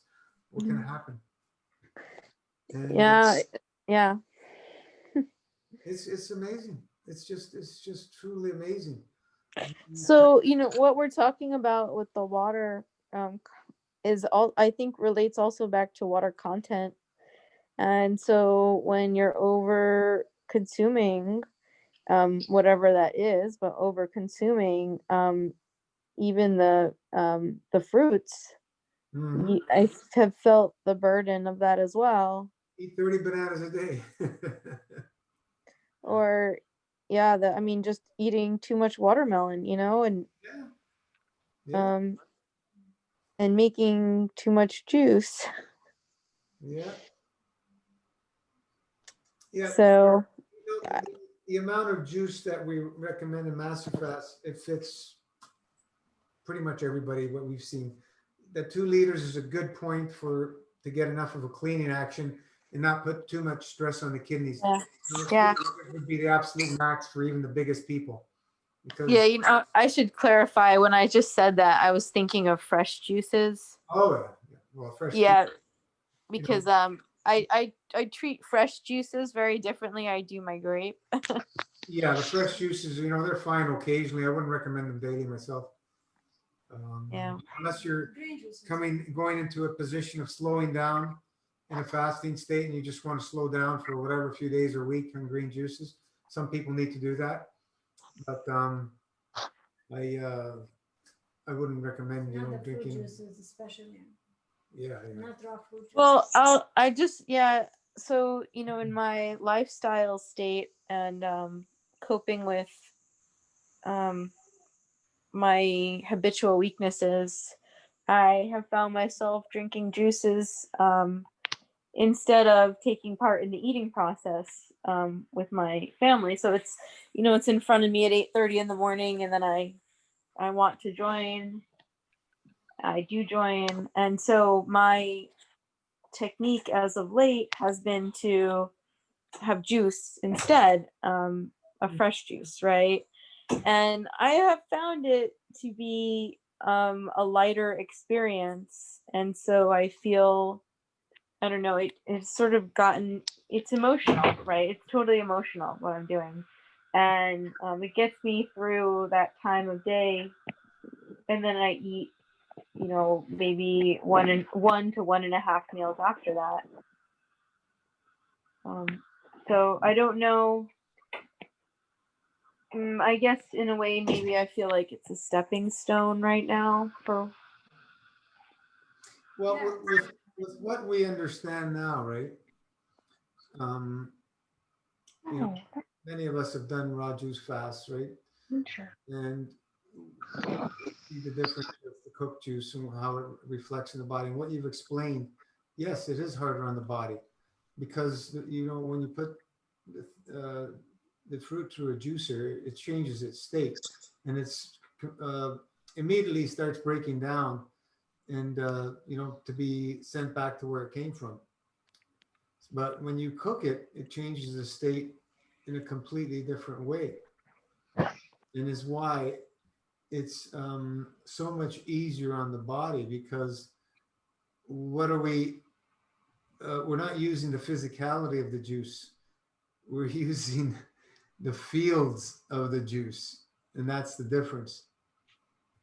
And that's why it's so much more powerful, because we let the physicality go and we rely on the spirit of the juice. The same as the tinctures, the herbs, right? The tea, we're cooking it. The charcoal, we're relying on the spirit, the fields of them. And it's a whole different experience, completely. Look how many Yeah, I- people have gone through it. Focusing on the physical things. If you're going to be drinking raw juices all the time, yeah, they taste great. But are they going to be moving you in a direction of balance? If you come from a very heavy kind of eating lifestyle, yeah, you're going to get some benefit for sure. Absolutely. Because you're moving from heavy obstructive to less obstructive, right? But in the long run, you don't need to do that stuff. It's only going to hinder what we're trying to accomplish. We're holding on to physicality. Let the physicality go and trust in the soul and watch the experience and trust the experience. Oh, hey, Gino. Yeah, also, like, what I'm noticing is the hydration aspect of the grape juice. Like if I drink a bunch of green tea, then I start, Feeling it thirsty. doesn't give me any satisfaction. It doesn't really quench my thirst. But then I start the MFS, and as soon as I start drinking the juice, it's like it sends me through the roof because it's so hydrating. It's not, no, see, this is where we got it a bit misunderstood. It's because it's cleansing at a much greater level. It's helping you The release. hydration comes from the body, John, remember that. It doesn't come from Yes. physicality. So the juice is a much stronger cleanser, and as it's releasing the obstructions, your body's able to hydrate itself. Yeah, but here's the thing, like what I'm saying is, like, I don't know what's going on the level of hydration, but just the way The feeling. it feels, Yeah, feels like, yeah, exactly. That's why you're feeling that. it just feels like, oh my gosh, I'm finally getting some water in me. You know what I mean? Colon hydration. But it, Mhm. yeah, like, but that's the other thing, like the other side of the coin is that what you guys say is that when you cook it, you're actually changing. It's not even water. It's more like liquid food, right? That's what you're saying. It's like liquid. It's like, I'm just trying to, like, because I try to explain it to people, and we're bringing it to higher order. This higher order means forget about the physicality. They can look at it all day long with microscopes or whatever. Ain't gonna find what we're looking for. It allows you Yeah. to, it Go ahead. definitely gives you it allows you to purge more than anything you have seen. It really allows you to purge. I mean, if you go into the other dark like cherry and stuff like that, that's also very aggressive purger, right? So People have been using prune juice for many, many years to what help themselves go to the bathroom, right? It's very Yeah. strong. It's very dark. Yeah. So you can just tell people that it helped, I mean, if you want to introduce, you can talk about like it changes the state of the juice when you cook it, and it allows you to purge even more because the Yeah. state is different now. It raises the field strength much higher, but it's not something you're going to be able to measure in physicality. You go into a deep meditation and continue going into a deep meditation to try and, if you want the answer, to find what's in the juice then when we're cooking it. You're not going to find it in the physicality. Yeah. The hydration part is, except through the experience of feeling the effects. yeah, it's like colon hydrotherapy now. It's called colon hydrotherapy. It hydrates the body. How does it do that? Not cleansing. not with the water, but It's with by the cleaning out the crap. purging the and releasing the That's waste. a basic understanding. When Yeah. waste, your body is more hydrated, less Yeah, dehydrated. it's Yeah. Because the it- waste it- dehydrates. only the body can feed, hydrate, purge, build, Yeah. balance, and heal itself through soul from source. What that's Yeah. that So understanding. your palate, like when something hits your mouth, like you're so sensitive, and your palate, like, okay, so like if you're cleaning your body, you're cleaning your palate, right? Oh, the So GI then, tract. If your palate's dirty, it's your GI tract. yeah, but like when the grape juice first hits, it's like it's so awesome. It just feels like it's Like- just like it's hitting, it's getting to you. You're finally getting it, you know. I don't know if anybody here, but we've had many people going into a full-on MFS get into such dehydrated states. They got so thirsty. And I would Very say few. continue, because they're so obstructed when the body's trying to move all these things out. You know, it's just like getting old cravings of foods you haven't eaten in so many years, because these obstructions are getting dislodged. And as you're going through these changes, it's that the body's getting to a step closer to balance to release these things. And once they move out, bang, the thirst goes away. We've seen this happen many times with people. Many Or times. Some people. They didn't drink any more or any less. It just they were released. Right? Yeah. So Hey, yeah. by the way, I had a professional hydrotherapy about 3 or 4 weeks ago, and huh? Good. Yeah, it was good. I really liked her. It was a woman, and it was interesting. It was like a lot of. I mean, I'm not being too graphic, but a lot of gas. Like she said, I had so much gas coming out the whole time. You could watch it. You could just watch it go by, you know. Gas is not a good And- sign. Yeah, I know. She said, yeah, she said it could change a lot the next time you come, but for today it was like, you know. Anyway, it was good. It was worth every penny, you know. Awesome. I wish I was rich, then I could like get them all the time. What do they charge out there? But, it was $100, and then Same as here. but they have like, it's like, oh, there's like this tipping thing, and you know, it's like, oh, I have to tip 20%. Jesus, you know, On top of the 100. it's like Really? it's 100. It was 100, and then there's like essentially an obligatory 20% tip. So I was a little shocked at the end. Wow, That's okay. not cheap. California. Yeah. I really liked her. That's good. Yeah. Was it a spiritual experience or was it physical experience?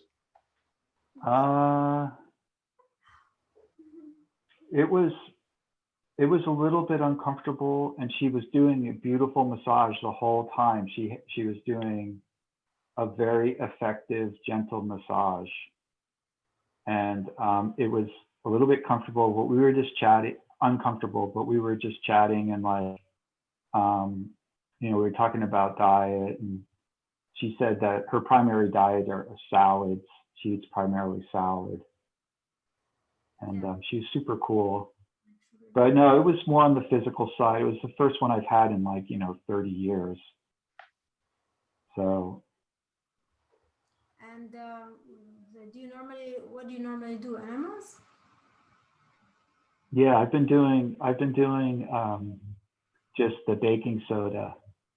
Animal? Baking soda, yeah, but not as much as you guys do it. But I've been trying to keep up with that. I do warm water, baking soda. Mhm. And sometimes I have trouble, like it's like I can't get it in me. Like it doesn't work. It doesn't like, and then one time it took like an hour just to get it in me. Mm. Plugged up. Yeah, I was like I was moving it around and like trying to get it to go in me, But I don't know, like, and other times it just goes right in me. Yeah, you'll notice Oh. the less you eat, the easier it'll be. Yeah, I figured, yeah. But because I was kind of I wanted to ask you, now I'm gonna chicken out, but I wanted to ask you to give me a challenge, like for next week. Like I was hoping you would challenge me for three days of a master fast and a dry, like in the middle. Will you challenge me? What?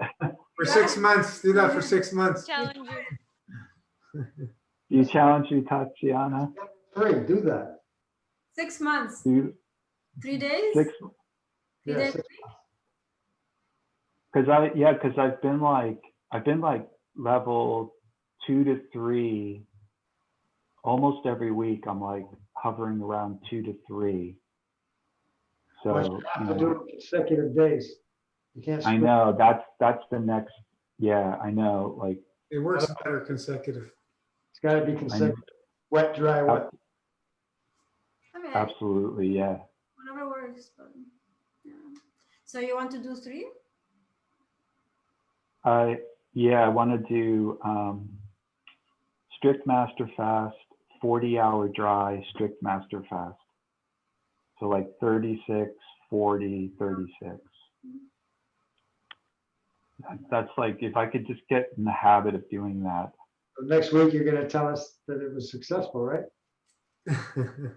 Yes, yeah, I'm gonna do one this week. I'm due for one. I'm overdue. If you can do I mean, 48-hour dry might be a little bit too much. So No, 40.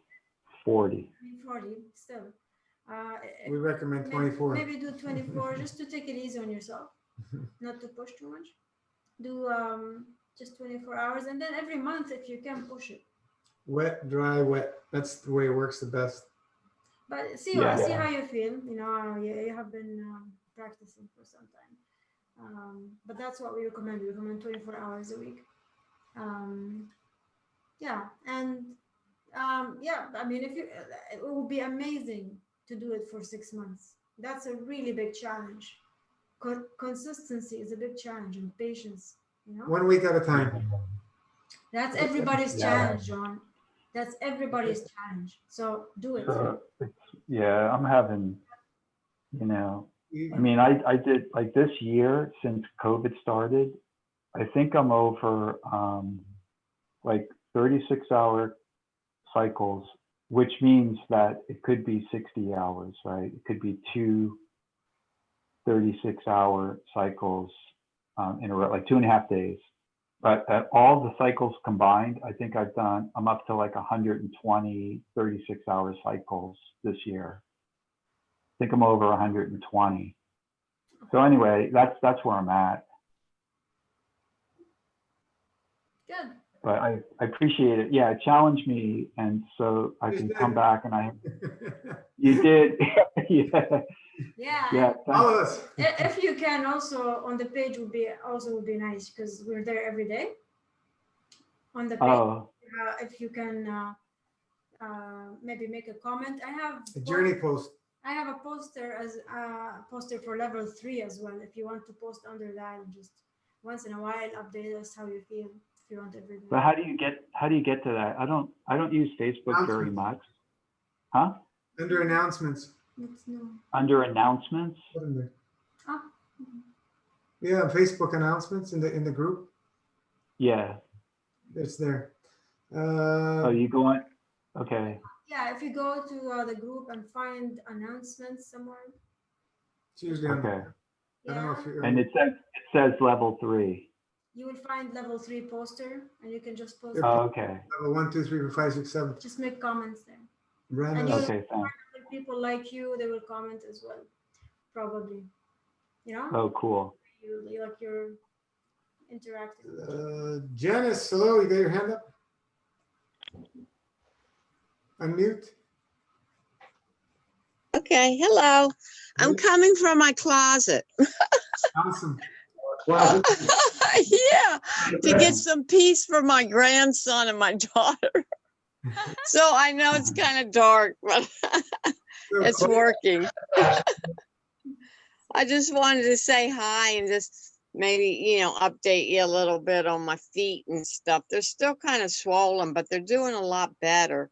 Excellent. Good. So, I know the colonics do really help because I had a really good one on Wednesday. And I think that really helped because it Yeah. was kind of a scary week this week. I mean, there was Tuesday, I was really having problems peeing just by myself, I mean, I almost had to lay down flat and then get up real quick to do it. I don't know. I think something was blocking it. Not you think, that's exactly what was happening. Instructions. Yeah. Yeah. That was Tuesday. And I was having a hard time walking too on Monday. I mean, I just had such extreme fatigue. I could barely pick my feet up, Pay attention to what you've experienced. It's your what you've experienced is showing you that obstructions have been causing these imbalances. Move out those obstructions and the imbalances go away. Yeah. Don't think it's all magically over. It's a process and a lifestyle that we continuously move in the direction of moving out these obstructions because more are going to come to the surface. Oh, I know. In the I've had history- a lifetime of being constipated. right. A Exactly. lifetime. Yeah. It ain't going to go away like that. It's going to take the time it takes. And who cares? As long as we enjoy living and loving it, when these times come, use the tools. Focus on the tools to support. Mm-hmm. Continuously do that. And you will see, as you've experienced now, the same thing will happen. You have a challenge, and eventually they just move out, and the challenge clears itself up. It happens all the time. Doesn't Yeah, matter and what name people give it. Doesn't matter. It's all the same instructions. I walked through the grocery store today and I didn't have any problem getting back to the cash registers. There you go. I mean, it was just great. From one week to another, look at the changes. You know what I mean? Like, I know. oh, I'm you were real. deficient. That's what it was. You were deficient. That, I have 2 cabinet fulls of supplements. Yeah. that blocks the kidney. And that, That blocks the kidney. yeah, system. supplements, isolates, doesn't matter how they're made. They don't work. Not they don't work. They're obstructive. There's a lot of them are stimulating. Where do you think they end up? They're gonna end up in your organs that filter the fluid. Like for example, the kidneys. I'm sure many supplements end up in the kidneys and block the kidneys or the liver. God knows how the body has Every cell. the body has to process them out of the body, and so kidneys, I believe, get obstructed by supplements. Well, the juice is the key because, I'm trying to think if it was Sunday or Monday. I did some green juices because I just, I needed a break there but then, Tuesday I hopped back on the juice wagon. And I mean, there's just all the difference in the world is the juice. You got to do the grape juice or, Yeah. Any of the juices we recommend. Yeah. Well, yeah, any of them, but you know what I mean. When The you dark. very very well, it's always like when the kidneys are obstructed, it goes back to the bowels. When the bowels are obstructed, they're gonna obstruct your kidneys. And the best way to pee again is to flush your bowels. Remember your mom last Christmas? Oh, my mother's had UTIs her whole life. And last Christmas, Oh, after the Christmas, a few days Mhm. after, couldn't pee. We had to go. I was off because it was like the Christmas week. We had to go to my colonic place, all the way downtown to wash her colon, and that was really a nightmare. It She was was blocked. the most horrible colonic she's done, and I used to do regularly on her mhm. a week. So yeah, so I couldn't release anything, I think one time. And then she came the second day. We went 2 days in a row. And it was this, she couldn't release until the end. Everything it was leaking. The water that I was injecting into her was Yeah, and wouldn't go in. all over the place on the floor. And also when she got up, you know, it was like so messy. And then when she went to the toilet the second day, she had to, you know, she got like a big bowl, remember, very hard out, and that allowed her to pee. She couldn't pee for 2 days. That allowed her to, once she put this big blockage, she was able to pee, and then she felt much better. And what do doctors do? They prescribe drug to make you pay. I know. It's just, oh, it's heartbreaking to see these people take it. But it is scary when you can't pee. I honestly have to admit I was afraid. It's much Yeah. better state to be in. But when you're drinking and you're not peeing, Yeah. it's really, Yeah, it hurts too. You Hurt. know, it hurts. Yeah. Because you know you got to, but you just can't. But I mean, once I did the colonic and everything, I mean, colonics are just they should have them in every hospital. Yep, I mean, that's what we say. yeah, absolutely. Did you get your Colima?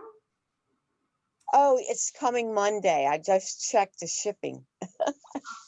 Yeah, so I'm excited about that because, you know, it's so hard getting up off that floor about 1,000,000 times. Just be patient to learn how to use it, and you're gonna love it after. Yeah, you might not. I know yeah, Right? I can't wait. I Steve, really can't. It's like Christmas. Yeah. I told But, Steve, but wait, the tip is different, right? Is it different or is it Oh, yeah. it's completely different? the size of a pencil. Hmm. yeah. But so are some of the other ones, right? Yeah, but I mean, like the it's a longer tip, the size of a pencil, and it's got holes on the side instead of the end. So the waste doesn't kind of force its way in, right? But it only goes as far as the enema goes. It's not Yeah. like much. It doesn't go. Oh, much. yeah, I go about 3 inches. Yeah. Yeah. And it's so So thin. the water's continuously flowing, and then when you want to release, you release. You just relax. It's like a river flowing and washing. It's definitely more. That's how you have to think about it. Just you're being cleansed Yeah. with the flowing water. You don't have to hold. If you want to hold, you can hold, but you don't have to think about like enemas where people want to hold. No, it's a different feeling. It's much more comfortable. In 45 minutes, you can do approximately 5 gallons. but when you release, but what happens when you release? Like, where does it go? Does it just like come out of the side? Yeah, the hole stays in the anus. You just release it. It goes around the insert. tip, the insert, and it goes into the toilet. Right in the toilet. So do you- Okay. So You don't remove the insert. It stays. So the insert is like a pin, and it stays there. It's held by the board in its position. Yeah. Because you don't want it to be pushed out when you poo. When you poo, you have to push, right? So you don't want it to come out if it's not fixed on the board. It will come out because you push, right? If you're really And so- blocked, it may come out. So yeah, so basically when you poo around it. You poo around it, and it's totally fine because it's so thin. You can poo around it and no Yeah. problem. Just remember when you want to release, pinch the hose. Yeah. So basically, you will have to do all this. Basically, Hmm. instead of letting the water go in and you pooing, which is not going to allow the water to go in you anymore when you're pooing, to avoid the poo to go back into the tube, into the Pinch clean the hose. water, you have to just kind of stop the flow by even pinching the, And just either fold the hose every time fold you the release, hose or whatever. and then let the water flow. This Release, way. pinch the hose. Get into the habit so the waste doesn't go in the hole. Simple. Yeah, you don't want the hose to go Hmm. up to the bottom. It's a very, very beautiful system that anybody can do in their own home, and you know, Comfortable and soda washing. It's pretty good. there's- Definitely second to colonic, and then enemas come after. But yeah, enemas are not the easiest. we're cracking the code on washing the colon. For sure. And I was thinking for the Janice, your legs were swollen, and Tatiana, you had this Mhm. experience, right? Maybe you can share. Oh, what would you like me to share? Tatiana, because she had her legs, her Same thing. ankle swollen. Oh, what am I doing? No, Tatiana. Tatiana. Oh, yes, thank you. I haven't solved it. I wanted to actually ask you a question about it. Yeah, well, you gotta keep working. Uh, yeah. It didn't go down at all. Well, no. Well, so like since breaking my fast, I had the thing on the ankle. That then it kind of went down. But then since accidentally eating salt Hmm. and fat, like 17 days ago, and all my legs got swollen. And so I've been on full MFS except for one day of eating this week. Yeah. Like for the 17 days I've been on full MFS. Since I've been on full MFS except for one day of eating this week. And it's gone down quite a bit, but I still have it's still swollen. And I Yeah. just wanted to ask you, what is the best thing to do? Because I was looking to like slow things down a little bit with green juice and eating, but I like 2 days of eating, like maybe mono fruit eating a week. But then I remember that's all the eating is also what caused it. I just I kind of feel like I'm my body's transitioning from like being like a fuel powered machine to like an electric powered, and the change back to food maybe was too dramatic for me, and that's why I have, and also whatever blocks I guess are trying to come out. But I think I'm confusing it with the change that's not gradual and eating that obstructive stuff. I don't know. I wanted to ask you the best thing to do. It's probably to go into dry. You're eating obstructive stuff? No, she's You're not, mainly master fasting right now. 17 days except one day she ate. was it obstructive food? With the one day, no, when I got bloated, it was because I ate the seaweed that wasn't soaked fully, and durian. Yeah, durian's heavy. Yes, that was the obstructive stuff. So, you've shared your history with us, and Yeah. there's been a lot with the drugs and this and that and going on. It's going to take the time it takes to clear all that stuff out. Patience, persistent, consistency. Is the swelling bothering you? No, I see it, and I guess it's been a while, so I wonder, it's not like strange sign, but it doesn't hurt. Is it one ankle? No, it's both my legs. I can tell. Yeah, like Do you do any exercise? I do. Yeah, but I also I sit for work, so maybe sometimes for a few hours I wouldn't move, but otherwise, yeah, I got the rebounder. That's so much fun. Maybe raise your legs when you're at work. If you can put them a little bit higher, like get some stool or something. That doesn't solve anything. It's Okay. I also have since that obstructive stuff, I also have the very dry nose, and that's still happening. Are you a very what? dry nose? Dry nose, Oh, like super. you got there's a lot of work to be done still. So, are you doing the whole thing? Enough juice and enough washing? Yes, I'm doing more pudding now. I started doing like 2 tablespoons. Once I tried 3, maybe I'll move moving up, and at least 2 liters. Sometimes I do more of juice, and kalimas every day. Using burnt stick and massaging the kidneys. Persistence. What? Using the burnt stick and massaging the kidneys. And I feel like I'm doing Buteyko all the time. Actually, I freak myself out sometimes how long I can hold my breath. Beautiful. Don't worry. But, Keep. Oh, do you use mugwort? Are you talking about burn stick like mugwort? oh, just a burnt, Like just a stick from outside that both sides are burnt. Just get yourself any wooden stick and burn the end, and use it for Oh. massaging your kidneys or acupressure points. I got myself Yeah. a big one for when I'm doing enemas and colonics, and you can work it in the bowel area, but you can use this for your thyroid, your kidneys, acupressure points. It's really helpful. I also have a rolling pin I burnt and I use that doing my leg. Yeah. It's like, I mean, because I used to do moxibustion, you know, that's mugwort, but you're actually tapping on the acupuncture points. Right. You bring the heat down, Yeah. and then you pull it away real fast. Yeah. It's called tapping. Yeah. But that's like a cigar. Like it comes pre-made. Looks like a big cigar. It's like, Yeah. those are That's awesome. just any wooden stick. Yeah. I have Palo Santos. It's beautiful. Yeah, yeah. Palo Santo is awesome.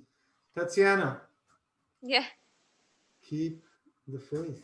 You know what? I I have the faith. I just wanted to ask you the best course of action. Yeah. I had like my faith just gets stronger every day. Just keep going. Sorry, Just keep going. Patience. full MFS you suggest? Oh, I would. Sorry, what did you say? I'm asking full MFS, or should I slow down a little bit with like I would- green juices and like maybe one meal a week? I would slow down. Do you I saw- probably level 5 somewhere around there? At least. I wouldn't go more. Yeah. No, I mean, Um, I would not. Yeah, I would not do more than level 5. I would do 5 or less, but I wouldn't do more. Do the lifestyle that you see yourself doing, not because you want to heal anything, but because you want to live it. You and have to love it. enjoy yourself. Do yeah, that. like because. Sorry, go ahead. So, what do you see yourself? How do you see yourself living and enjoying? Like Forget 2 to about 3 days a week eating. Probably like 2 to 3. Yeah. yeah, but I think I need to work my way up to that. Like not at this, not right now. Right now, like one or two, like mono meal a week. Yeah, get into it. Can I ask? I'm unfamiliar with Tatiana's story, but I'm curious about what came before this. A quick summary, perhaps. I know it would be long, but a quick summary. Yeah, she did an interview last week. Okay. Well, it's long, but I can sum up. I know it wasn't anything dramatic, but I had like topical cortisol for like skin rashes growing up. Antibiotics a lot. Anytime there was history of pharmaceuticals, it takes the time it takes. Yeah. And what and you're saying that you did some MFS before this eruption of swelling? Yeah, so I did a long one. I did a 72-day MFS. Okay. Yeah. And so it's been like 12 weeks or 11 weeks since breaking it. Yeah. I can empathize. Get through it. I did the 108 straight off, and then I also got a lot of swelling, a lot. Was it when you started eating or at the end? I know. Oh yeah, no, and it was when I was eating, and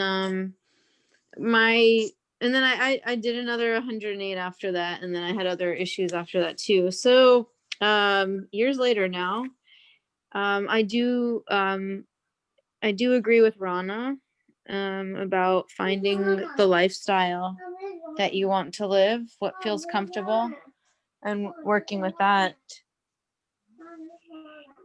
It's sort of where I'm at right now, actually. Yeah. So it so eventually it balanced out. When you started doing that? eventually that swelling went away. Yeah, I mean, and it's in balance, and so I have when not practicing MFS lifestyle, I have experienced imbalance again. So it's a constant ebb and flow of learning and doing, and we're all learning collectively together too, and things have changed since I started, and so I am trying to also live the lifestyle emotionally as well. Remember, you're still How long has it been since you broke the long fast, Tatiana? 11 weeks. Yeah, you're still well into the transition period. There's a Yeah, lot. yeah. You know, actually, I'm marked down. I don't think I'm gonna be out of the transition period till like April 3rd. Like I said, it's at least 1 to 2 times the length of the fast. 1 to 2. Yeah, but like in my mind, there's actually no going back. Yeah, actually, Tatiana, you're doing absolutely amazing breaking your fast. There's no question about it. Okay. Of It course, has been many years. the Dorian and the A bit heavy. a little bit heavier than juicier fruits. Poor choice. Other than that, Yeah. you're doing absolutely Better than, amazing. eating a steak or a hamburger. Yeah, Doing- but so many learnings from that. So many learnings from that. for sure, for sure. Yeah. Overall, you are very balanced, so don't I- worry about it. It's just your You got a glow about you tonight. Sorry. Oh You yeah. have a glow. You're glowing tonight. Oh, thank you. I'm glowing because I'm reflecting you guys. You're amazing. All is well. Yeah. Allow, So- allow. So Janice, you heard it from Tatiana and from us, I guess. Yes, to you live know, the because lifestyle. that's what happened to me is when I started back eating. Because I had done a 40 and then I went like a month or so. And then I did I did like another 30 something. And then you all said that I should start living it and loving it, So I stopped that next day and started eating. And, I do think it is the eating after the long things. 100%. Yeah. It's not the eating. It's like Yeah. a shock. So I think is the a body's shock. protecting it. The body is protecting oh. itself. Yep. So, I that's- definitely think so. but I wonder, yeah, I mean, I guess just has to be just very gradual, very, very gradual transition so it can, so it's not in so I'm much. trying to do 3. So I guess it would be a level 4. And then only eating 3 days. I was only eating, I was doing 4. And so then, but I think I should cut back because of my feet. And, so hopefully that'll help and just, up in the pudding, that pudding is nauseating. It's not the eating after the fast that caused the body to be imbalanced. It's What? the decades of eating prior, 7 days a week, 3 days a week. Oh, well, yeah. Drugs and et cetera, that put the body in such an imbalanced state. And now we want the magic pill to fix all that up in a few weeks. Yeah. It's going to take, remember, our body and physicality has a 9-year cycle. That's why we say 9 years is a good start. Where are you in your 9-year cycle? That's going to make a difference as well. And it doesn't matter. As long as we live it and love it, be persistent, consistent, and just keep going and allow the process to unfold. It's always going to move toward balance because why? Because it's set for default that way when we are in our natural divine state, which is the fasting state.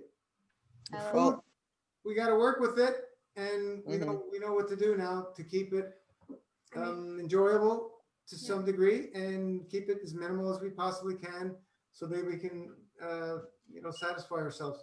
But after a long fast, you really have to be careful how you break your fast. There's no question about that. We have been there, done that, and it doesn't work unless you really, really clean eat after a long fast. It's just, the body doesn't like it. Yeah, sure, it's years of abuse before the master fast, and then master fast is a big change and transformation, and then we go back to eating. It's a big shock to the body. Even sometimes with fruits, people are struggling, right? Oh yeah, these people have blown up just on fruit. Yeah. Doesn't mean anything. To me, it's part of the process. Yeah. Don't let yourself get worried over it. Yeah. Unless your legs blow like a balloon, then something's going on. But that's we don't see that, right? Unless you No, eat junk food, no. then Well, we've seen that with people going really obstructive, going cuckoo. Yeah. We've seen that. Would just for like an even smoother transition, would you suggest some green juices, like a couple or something a week. Well, Then I was thinking maybe other juices, like not dark juices, but cooked. I remember, I can't remember who, somebody, when they started green juices, they started blowing up. Oh, okay. What do you think of? It's irrelevant what one person, everybody's got infinite There's combinations. infinite experiences. Yeah. Why their physicality is in this form. We Yeah. can't figure that out. If you try, Yeah. you're going to be lost in confusion. It could very well be emotional, spiritual. Whoa, It not very well. is. Always goes back to an emotion. Yeah. Always. No matter what anybody else says, that's my understanding. Absolutely. Always goes back to emotion. Always. Everything that happens in the physicality, there's a certain field strength of why the physicality is created in the way it is. And if there's an imbalance there, you have to look at the emotion. You have to. You won't get a clear understanding of the physicality without looking at the emotion. You're going to be spiraling out to confusion when you look in matter state only. Absolutely. That's just, so that's why, what are we going to figure out? Forget it. Allow, use the tools. 6 weeks, 7 weeks, 6 months, 1 year, doesn't matter, Tatiana, doesn't matter. Keep moving in the direction of balance. That's it. You know, when I ask you if you've done this, and that, these are all things, tools that we can use to assist. We've suggested all the different tools to you. Meditation, see yourself, see the kidneys, working beautifully and taking care of all that. See your body in a perfect balanced state. All these things, everything works. Try cranberry juice. A little bit of cranberry. Watermelon juice has helped people. Oh yeah, Watermelon. About like cooked, right? Yeah. Yeah. So Instead of the grape, if you can get watermelon. it helps with edema. Some people say. Thank you. Yeah. So And- there's lots of things, and some tools will assist some people better than others. It's just the way it is, because of the different aspects of the field strengths of all the different properties of all the different plants. And Maybe herbs are our best friends. Increase the kidney tincture. Yeah, you can increase the kidney tincture back off. Yeah, I've doubled it for a while now. Actually, I don't know how long I can do that. For maybe for back a off month. the lid for eliminate for a little bit, and just I got rid of that, but now I put a little bit back in now. yeah, that's awesome. Who do we have here? Tanya, hello, Anthony. Hey, perfect timing, Pluff. I'm still doing Animal Classic. All right. Awesome. So a lot of people had the puffiness in the ankles. Lots. Yeah, I saw. Yeah. Lots. Oh, what do you think of so on the eating day, maybe a cooked juice that's like a not dark or anything, like a cooked orange juice? The cooked juice, any of the cooked fruit juices, they're just not as powerful cleansers, but just to change the palate or something like that. Once in a while, I have like pineapple or whatever is around. So maybe it's not pulling, but it's not. I'm not putting dense stuff in yet, so maybe it's like helps. They have a little bit of pulling power. Like a white grape still has a little bit of pulling power, but not like the black. Yeah, the white grape juice is interesting. It's like you got to be careful with the white grape juices. A lot of them are full of sulfites. Yeah. Because they're very unstable, the light juices. Look at the ingredients. Even in the winemaking, there are more sulfites in the white wines. They don't hold stability. The darkness has it's interesting. Why do you think that is? Well, colors have a certain field strength, different colors. So from what we're seeing and what we've experienced, the dark colors hold a lot more energy, information. I heard someone say the lightness comes from the dark. Mm. And they're more stable because they're holding more energy. I believe so. They don't get affected by the light as much as the light juices. Yeah. So even the winemaking white wine, if you look at the general rule of thumb is drink white wine after a year old after, you can drink it. Red wines, at least 3 years old. So it gets better with age, right? Yeah. It's like, It the has tinctures natural get better with sulfites. age. Natural sulfites compared to the white one. Well, everything has natural sulfite. A lot of things have, not everything, but a lot of things have natural sulfites in them. Grapes are just one of the things that have more so than some other stuff, but a lot of things have natural And the sulfites. red more than the white. Like, The white needs sulfite from I, outside. I'm not sure if that was exact, but it doesn't matter. Doesn't matter. That ain't gonna help us in understanding that. Yeah, try the watermelon juice, continue.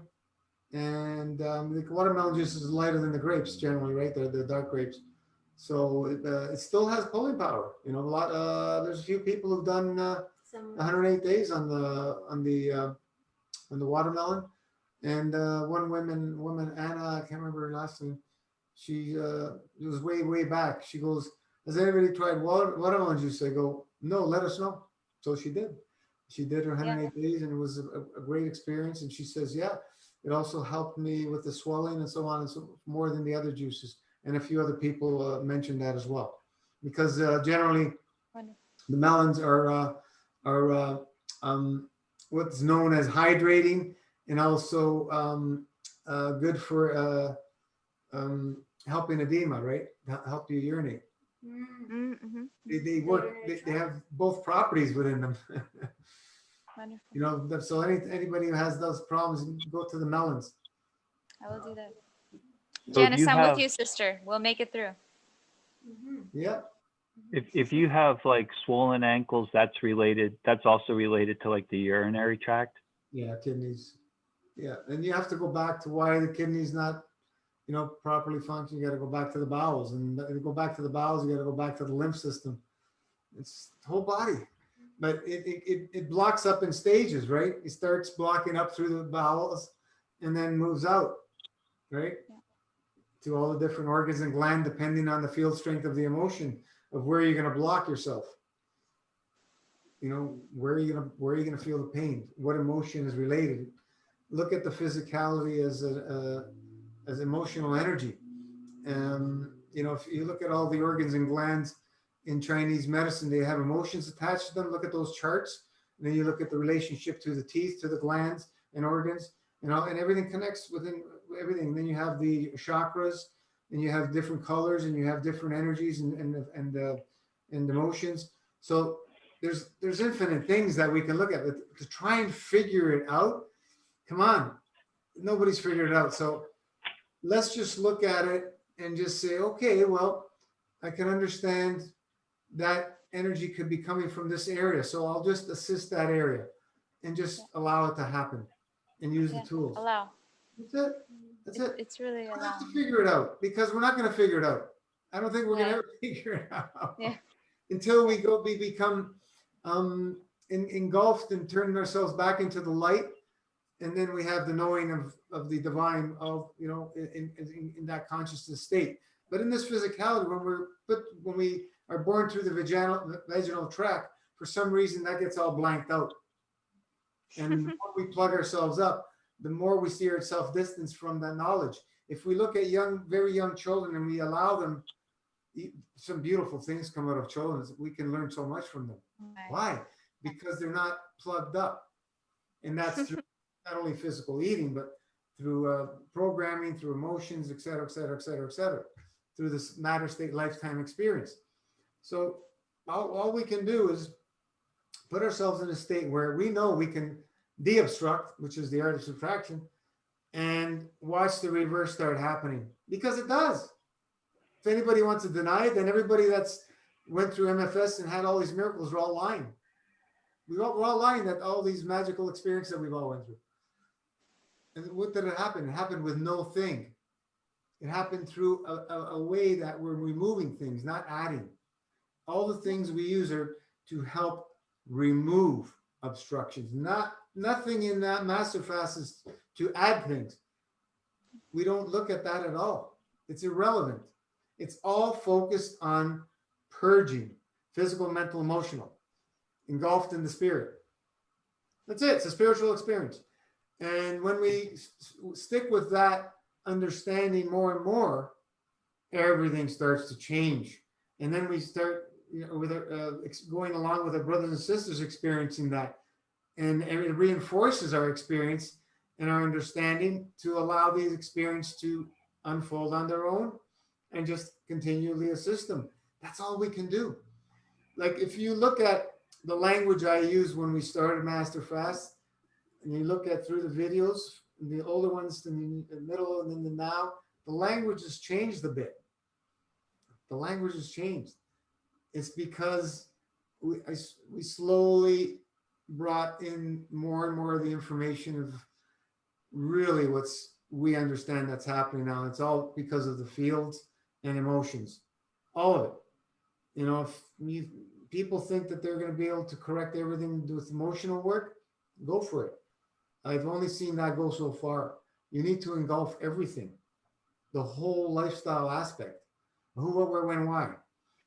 Somebody who's going along and can't solve any issues, they have nothing going on in their life, they're not working, they're just floating around, not knowing what to do in their life. Is that somebody like that going to be able to bring themselves to balance? I find it very difficult and challenging for people like that. You need to have a purpose in life, something you love to do. That's very important. And if you have nothing to do, go volunteer in something that you love to do. If there's, do something. We are here not to be served. We are here to serve. And once we get that understanding and we start living and loving that, everything's going to start changing. We're here to serve, not to be served. Everything changes. And that's why we're here. We're here to serve. We're here to serve each other. That's all we're doing. How many places can you go? There's wonderful congregations of churches and religions and stuff that they get together, all that. And that support system helps those people, even if it's whatever, once a week or whatever. It helps them. That little bit of togetherness with same line of thought helps people. And these are important. And people bash all kinds of different things and so on and so forth, whatever. As long as it is towards peace, balance, and as long as it's moving peace, balance, correct conduct, we support all that. Yeah. So it's all wonderful and good and beautiful. Let's not bash anything like that. It's hey, we don't know. Hey Gino, like I got a question. We're talking about like, okay, so we're healing the physical so that we can get to the emotion and to the real scar tissue, right? So like you look at the heart has it has neurological tissue on it that's similar to the brain, right? They're understanding this now in the hard sciences world. But like, what about, this is something that comes up in the what I call the medicine circles, like when you're doing ceremony, there's talk of a phrase that I came across and it was kind of disturbing to me, but it's soul damage. When somebody, you meet somebody and then it's like, okay, that person has,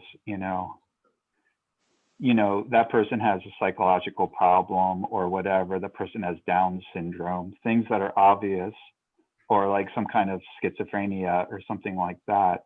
But then you have another type of person where the only way you could like, not that I'm classifying it, but I'm just curious what you think about the idea of somebody having like real soul damage. Like something that like you can feel it in the room. It's not, I don't believe it's damage of the soul. You don't believe that? No, not me. It's for whatever reason, the person, the man or woman chooses to live in a severe imbalanced state. And you're talking about schizophrenia. All these are also are blockages, obstructions. And it's not only the physical, right? Physical, mental, emotional. So sometimes like somebody goes through some horrific experience in life, people call them traumas, whatever. They put a blockage into their emotion. I give you one example, the story of somebody who made themselves blind because of a severe experience they had, a negative experience. And they were made to be able to see again through a certain process of GANs and so on and so forth. But they wanted to go back to being blind again. They chose What do you mean? What do you mean they use GANs? What you mean? You're like the kind of GAN?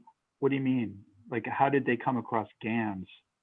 Like plasma. plasma. They learn about Spaceship Institute. plasma So technology. you knew about this person from the Keshe Institute? Yeah, he told us the story of one of the cases he was working on. That they, Yeah. he made them. They wanted to be blind. They wanted to remain blind. And there was another woman. Listen to this one. She was. She had her toe amputated, and he put a reactor on her toe and it started growing back. And she stopped the process because she was going to stop the disability coming in. Now, how do you deal with that?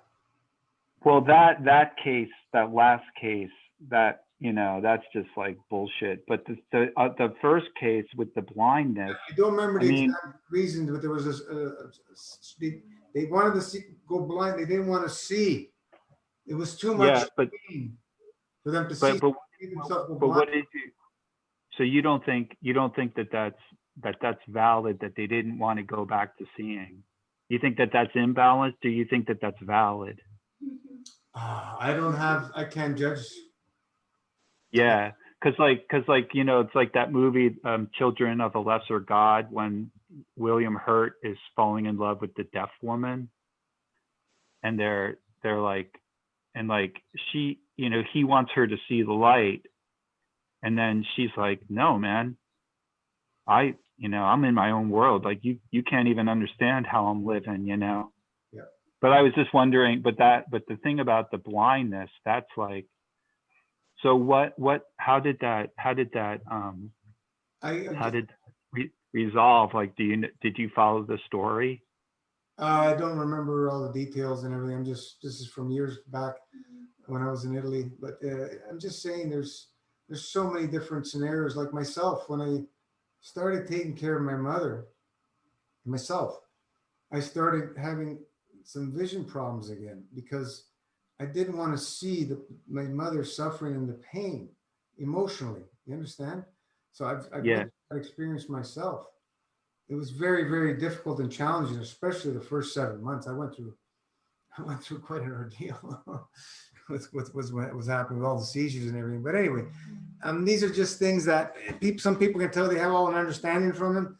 I'm going to say, bull crap. Nobody has an understanding. We're all working in this together. There's no And one solution. there's no one solution. Let's keep working on this. Let's keep moving in the direction of peace, balance, correct conduct.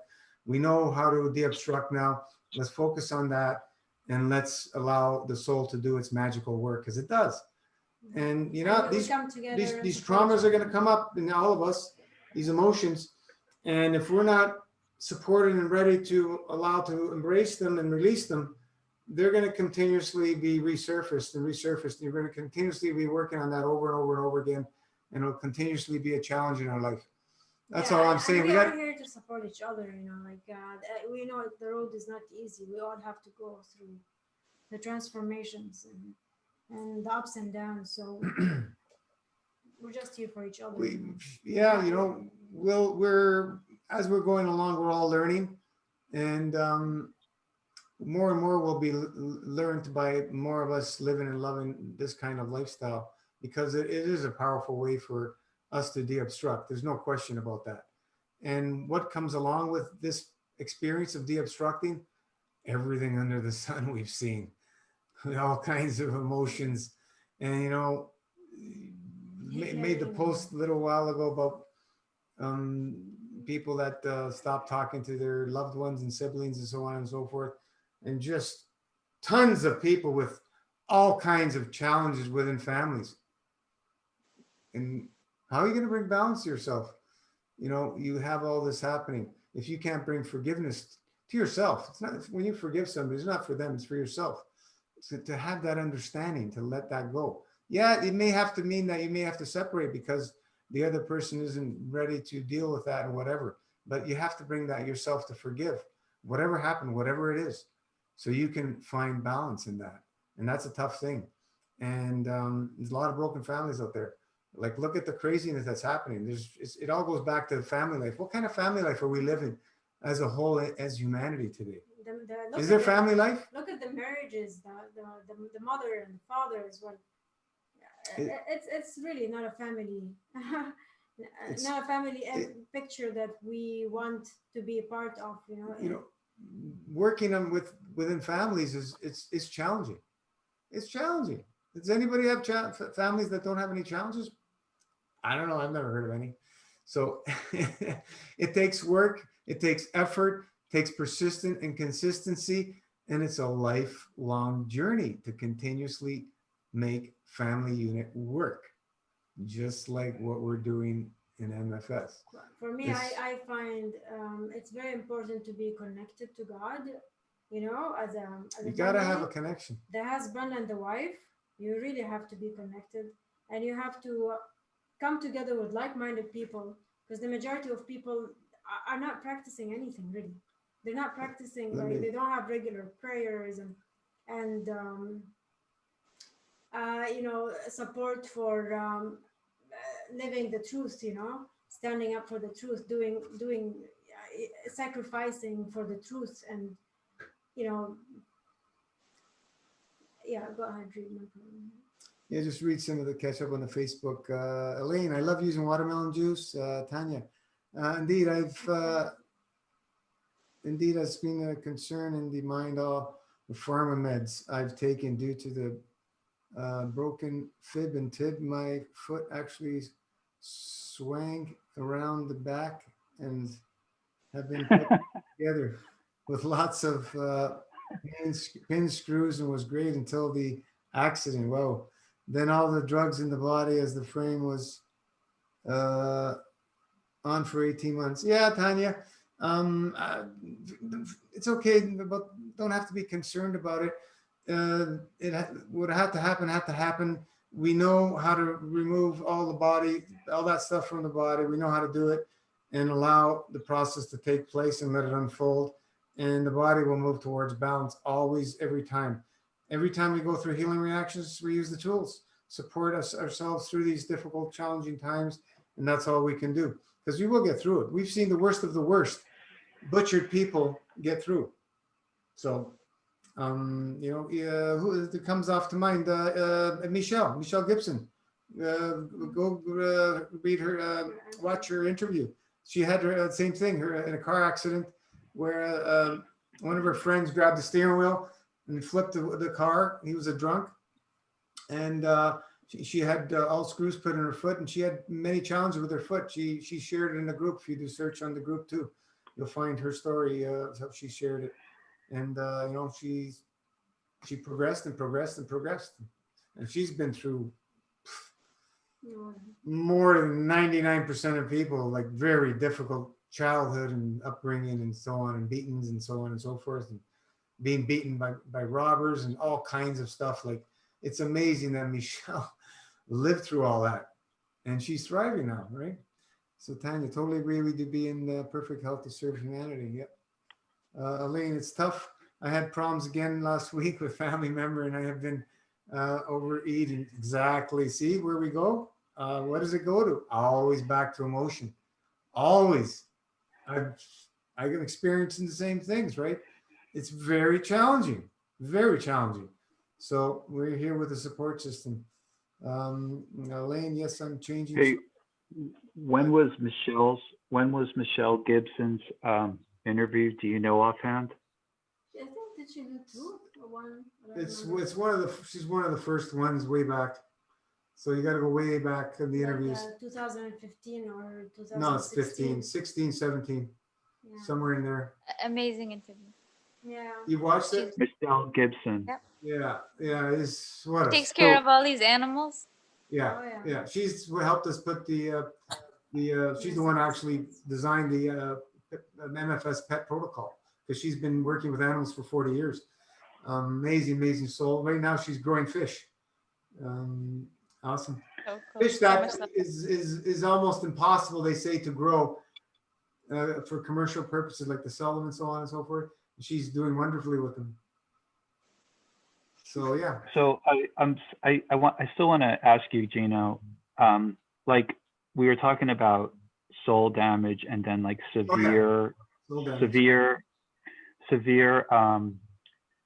mental disturbance, but look, Gino, also like in the world of like possession, Mhm. like when you know, like in the Catholic world, you still have exorcisms and you have the idea of hosting some sort of demonic thing. I mean, like it's hard to relate emotion to that sort of thing. Okay. Like where you have that kind of illness where it's so bad that like you're dealing with other entities. I can give Do you you believe? knowledge of somebody. Have you seen MFS releases? Huh? Have you seen MFS releases? Some entity is leaving, definitely. Yeah. Well, yeah. I mean, no, but seriously, like it's just something I'm curious about. Like, how do you put that into your? There's a into friend your, of mine who was into heroin, and for years, and him and his partner would do it together. And one day he called me. He goes, "You're not going to believe what I'm going to tell you, but I just went through an exorcism yesterday." I go, "What are you talking about?" He goes, "Well, my partner was possessed." He goes, "It scared the living shit out of me. She was literally possessed." He said her whole face structure changed, and it was incredible. She had a knife on the counter, drawing a pentagram, looking straight at him. She was going really fast. In the middle of the night, he woke up being strangled by her, and the voice was a demonic voice. He says it wasn't her voice. This was when they were doing the heroin, it would happen. So, you know, there's malevolent beings, spirits, and there's benevolent. So these entities of the lower fields are looking for easy prey. And what's the easy prey? People who are on some kind of drugs, synthetic form of drugs, whether it be street drugs or pharmaceuticals or whatever. These are easy prey. The psychiatric drugs are a good target for these malevolent beings. It's easy prey when you work on destroying that. But also, how can you destroy that? You can destroy it with food as well, right? So, you know, stop doing the heroin. They didn't have those issues anymore. So it was pretty crazy. But he said there was a guy who came from the church who came in, you know, started saying certain words, and the entity left right away. His hair was standing on his arms as he was telling me the story. He goes, "Look," because it freaked him right out. And you know, people could laugh and whatever, but no, man, it's happen. like in the ceremonies. Like I've seen some of that stuff in ceremonies, and like, you know, that's why I'm asking you, because, you know, it's kind of like, you know, you can clean your body and your blood and your lymphatic system and work on your emotional life, but then you have that kind of, then you have those kinds of stories, you know. How can we say a soul is damaged or whatever you want? A soul coming from the divine, it is the only thing that can create. Creator creates these souls, which we are part of. How can there be a defect in that? I can't see it. A part of creation has what we call free will, and then they can choose through their free will to be in line with universal law or not. So these spirits that are these evil entities, that people want to put it, are spirits that have chosen the path not in line with these universal laws of order. They've chosen themselves, Is the soul defected? No, it's the free will choice of the individual entity, whatever. We don't understand it fully, but what I'm saying is I don't see that there could be a damage from that. Like I've said before, Satan could choose today, if there's that such a thing of this entity, to move back in the direction of balance. That's what Yeah, I that's believe. interesting. I believe that. Yeah, because like the human soul is so powerful. It's a very, very powerful thing. So like we have this body that is housing our soul.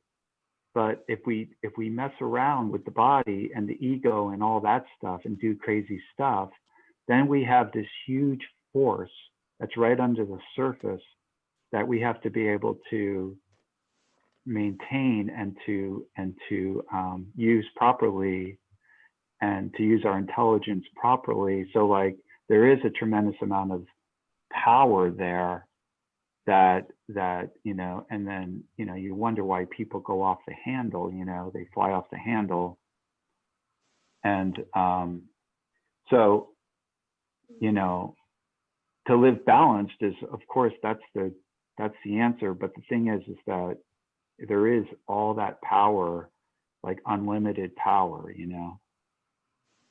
Yeah, we have unlimited potential, like every single atom in our physiology, you know, so-called physiology has the potential of the sun, and more. So the Of the limits, sun? yeah, You said of the sun? sun. You see the power of how much powerful the sun has. Yeah. Each one of our atoms has that potential and more. So just think about that. We're limitless. Why are we in positions of putting ourselves in limits? It's mostly through our programming, through millennia, through many generations that have brought us down to the level we're at now, where we believe that we can fix things through technologically. Really?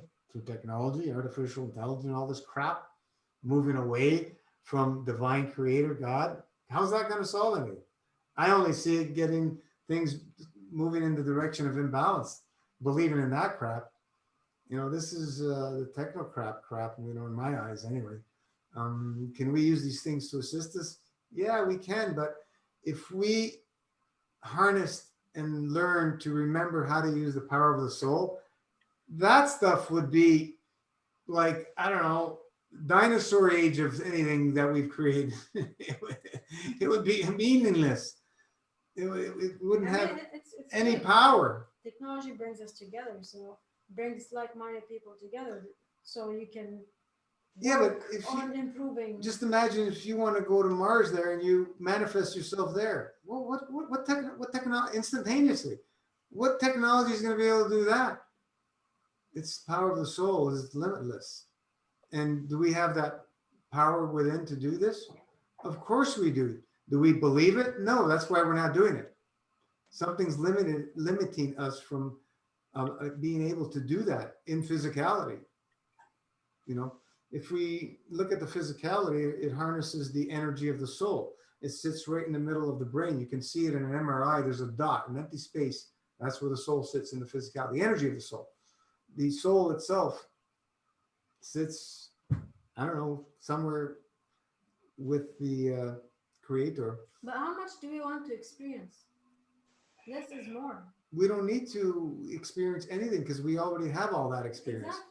Exactly. We just have to connect to it. And we know, and we have all that experience. By connecting, we have it all. That's why less is more.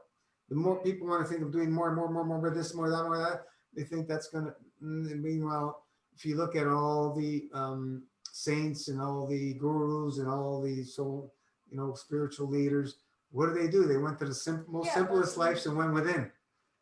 They all went within. But you can use technology to live a less is more lifestyle. Yeah, you can. I'm not saying you can use anything for positive or negative. Yeah, like our parents and grandparents don't have the information that we have today about living less is more. Yeah. Our parents, they lived more lifestyle. Something like this would not be interesting to them, at least my Well, the my more experience. the more generations we go back, the more simple life they lived Mm. up until I don't know when, but you know, in the time where they built the pyramids and all that, or the Atlantis and all that, there was great knowledge that was harvested. What did they do with it? They self-destructed themselves, trying to kill themselves with it. See, this is what I'm saying. This is what's happening now. It's full circle. The same thing happens over and over and over. Humanity, we as humanity never learn. This moving away from God will only move us away more away from God. It brings us to more imbalance. That's what I see. Maybe I'm wrong. I don't know, but that's, Yeah, and you can use that's the way I see technology it. to come closer to God.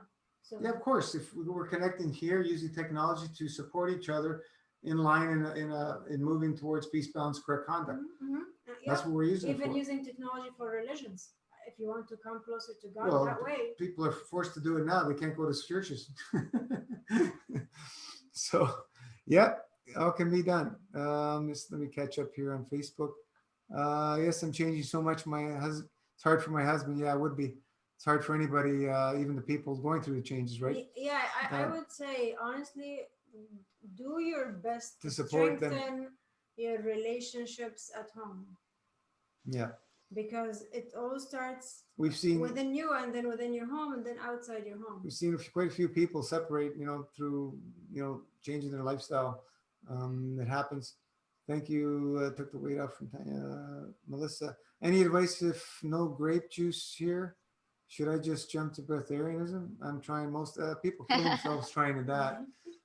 Grape juice is not the only thing we use. If you read the MFS protocol, we have many different juices: watermelon, pomegranate, cranberry. You can mix some of that, not straight. Yeah, we do it as a lifestyle. Berries, any of the dark you know. juices. The juices, Master Fast is not about the juice. And Master Fast is about living your life in peace, balance, and correct conduct. Understanding higher order of everything, moving into the realm of everything is possible. The grape juice is just one little thing that we use, one little aspect of Master Fasting, and is what we see a lot of people focusing on. And the juice is wonderful. It's amazing, and we love it. Paula, family life is so important in love. My growing up family does not understand my joyous journey. To the point that I rarely tell them what I'm doing exactly. Just best not to share. If they can embrace and support what we're doing, it's best that you not talk about it. I've been through it for over 3 decades. They're never going to understand it. So, because that's their choice. Paula, thank you, Gina Rana, for allowing all us to be family. You're welcome. This is Melissa. Read your inbox, please. Read your inbox, please, or on him hidden inbox. I agree. Okay, thank you. I have been. Yeah. Our support is in the live calls. It's in the group setting, the Facebook group, and it's in private consultations for anybody. I don't have time to have private messages from many thousands of members. Is an impossibility. But together, Also for everyone to learn together. yeah, we do it in this way because everybody learns this way. That's the way I prefer. I do occasional private consultations, but that's not what my focus is. My focus is trying to get people to understand that the power is in what we're doing right now, in becoming supportive, brothers and sisters within these live structures and on the Facebook page, sharing each other's journeys, our challenges, our struggles, and our wonderful metamorphoses, miracle changes. And we continue to do that, and all is well. It's been working amazingly well. We've been doing it for 5+ years now, and it's a Master Fast. MFS is not for everybody. It's just not a lifestyle for everybody. It has to sing true within your heart. Fasting in general is a lifestyle very few choose as a lifestyle. If we look at some of the religions, they have it as part of their lifestyle. The Muslims are very strict in their fasting lifestyle. They do Ramadan, but then also there's Thursday. Monday and Thursday. A lot of them practice fasting. This is dry fasting that they do for so many hours a day, and there's other religions as well that do practice some form of fasting and so on and so forth. So fasting is not nothing new. It's inherently built within us in all the animal kingdom to go to allow the body to bring itself back to balance, because it's the reset programming that's within all creatures. And in nature, they either heal or they die. That's the cruelty and the beauty of nature. We call it cruelty, but because we don't have the understanding of it all. But this is the way it is for the strong to carry on their genes and to continue that species, to allow it to procreate on an ongoing basis. I wasn't consulting, but thank you anyways. Thank you. You're welcome. Yeah, so it's been a blast as usual. Always interesting stuff to talk about. I like more talking about this stuff than the physicality stuff about the grape juice and this and that, but that's needed as well, especially for newbies and so on and so forth. Because once you have that down pattern, TNT twice a day, pudding once a day, enemas once a day, do your dry fasting windows. That's the fasting physicality. But all the other stuff is where we're going to really open up to allow that awareness to expand. And the physical stuff is simple. Very, very simple. Get some healing reactions, use some tools. Yeah, there's been some pretty severe healing reactions that we help people guide through, like very, very, very severe. So everything's possible as long as your intent and emotion is very focused. We can pull through pretty much everything. And if somebody doesn't pull through, their soul was sufficient in the experience of the physicality here to move on. That's the way I understand it, because not everybody is going to want to be saved. Let's put it that way. They're not willing to do all the work that's involved in maintaining a lifestyle of health and balance. My goal was always to die healthy. What kind of goal is to die healthy? Because dying is just a transition period where we move out of the physical body. It doesn't have to be pain and suffering. If anybody tells you that, that's a bunch of crap. There's lots of stories of people dissolving into the light happily with a smile on their face or in their sleep. So choose how you want to live and choose how you want to die. Right?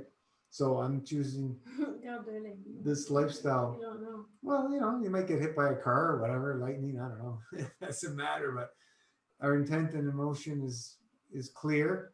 And we stay on that, focus. Unless if you're going to assume I am new to fasting, I will go. Peace and blessings.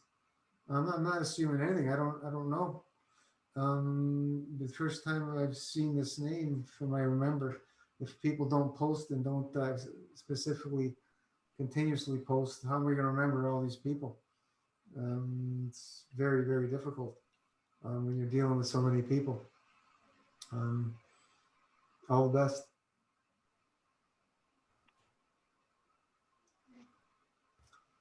So, 3 hours. yeah, we're in 3 hours again. Let's Yeah, like some sorry? people who die peacefully, they can foresee the circumstances of their death. People who are like considered masters, they see it all coming. They know precisely how it's going to happen.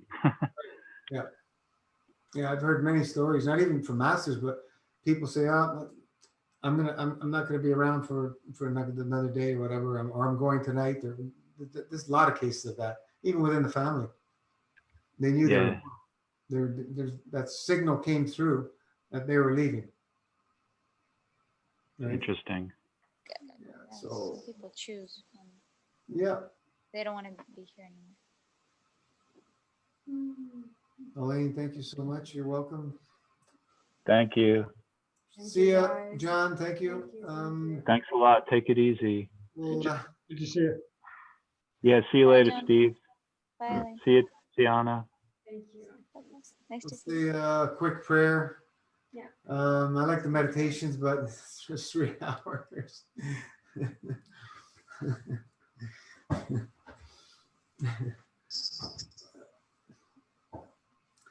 Get comfortable, close your eyes, and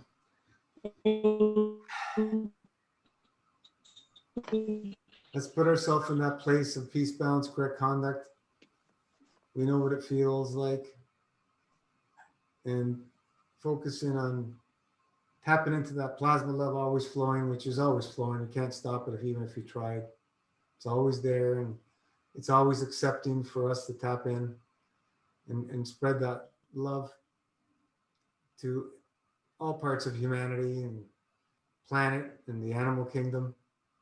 Specifically now, let's send that plaf to all the world leaders so that they may move in the direction of peace, balance, correct conduct, because any other direction will only bring them a not pleasant existence.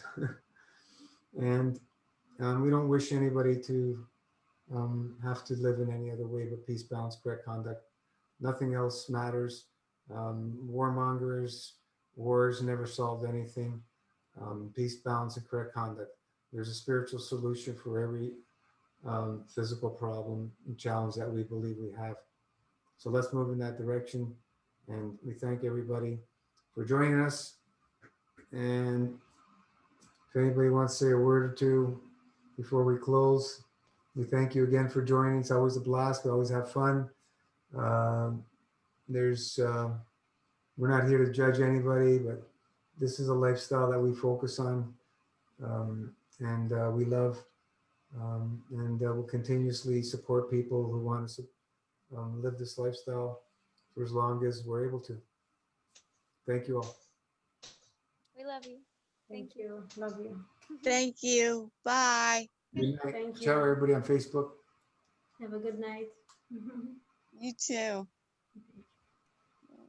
Bye-bye. Bye.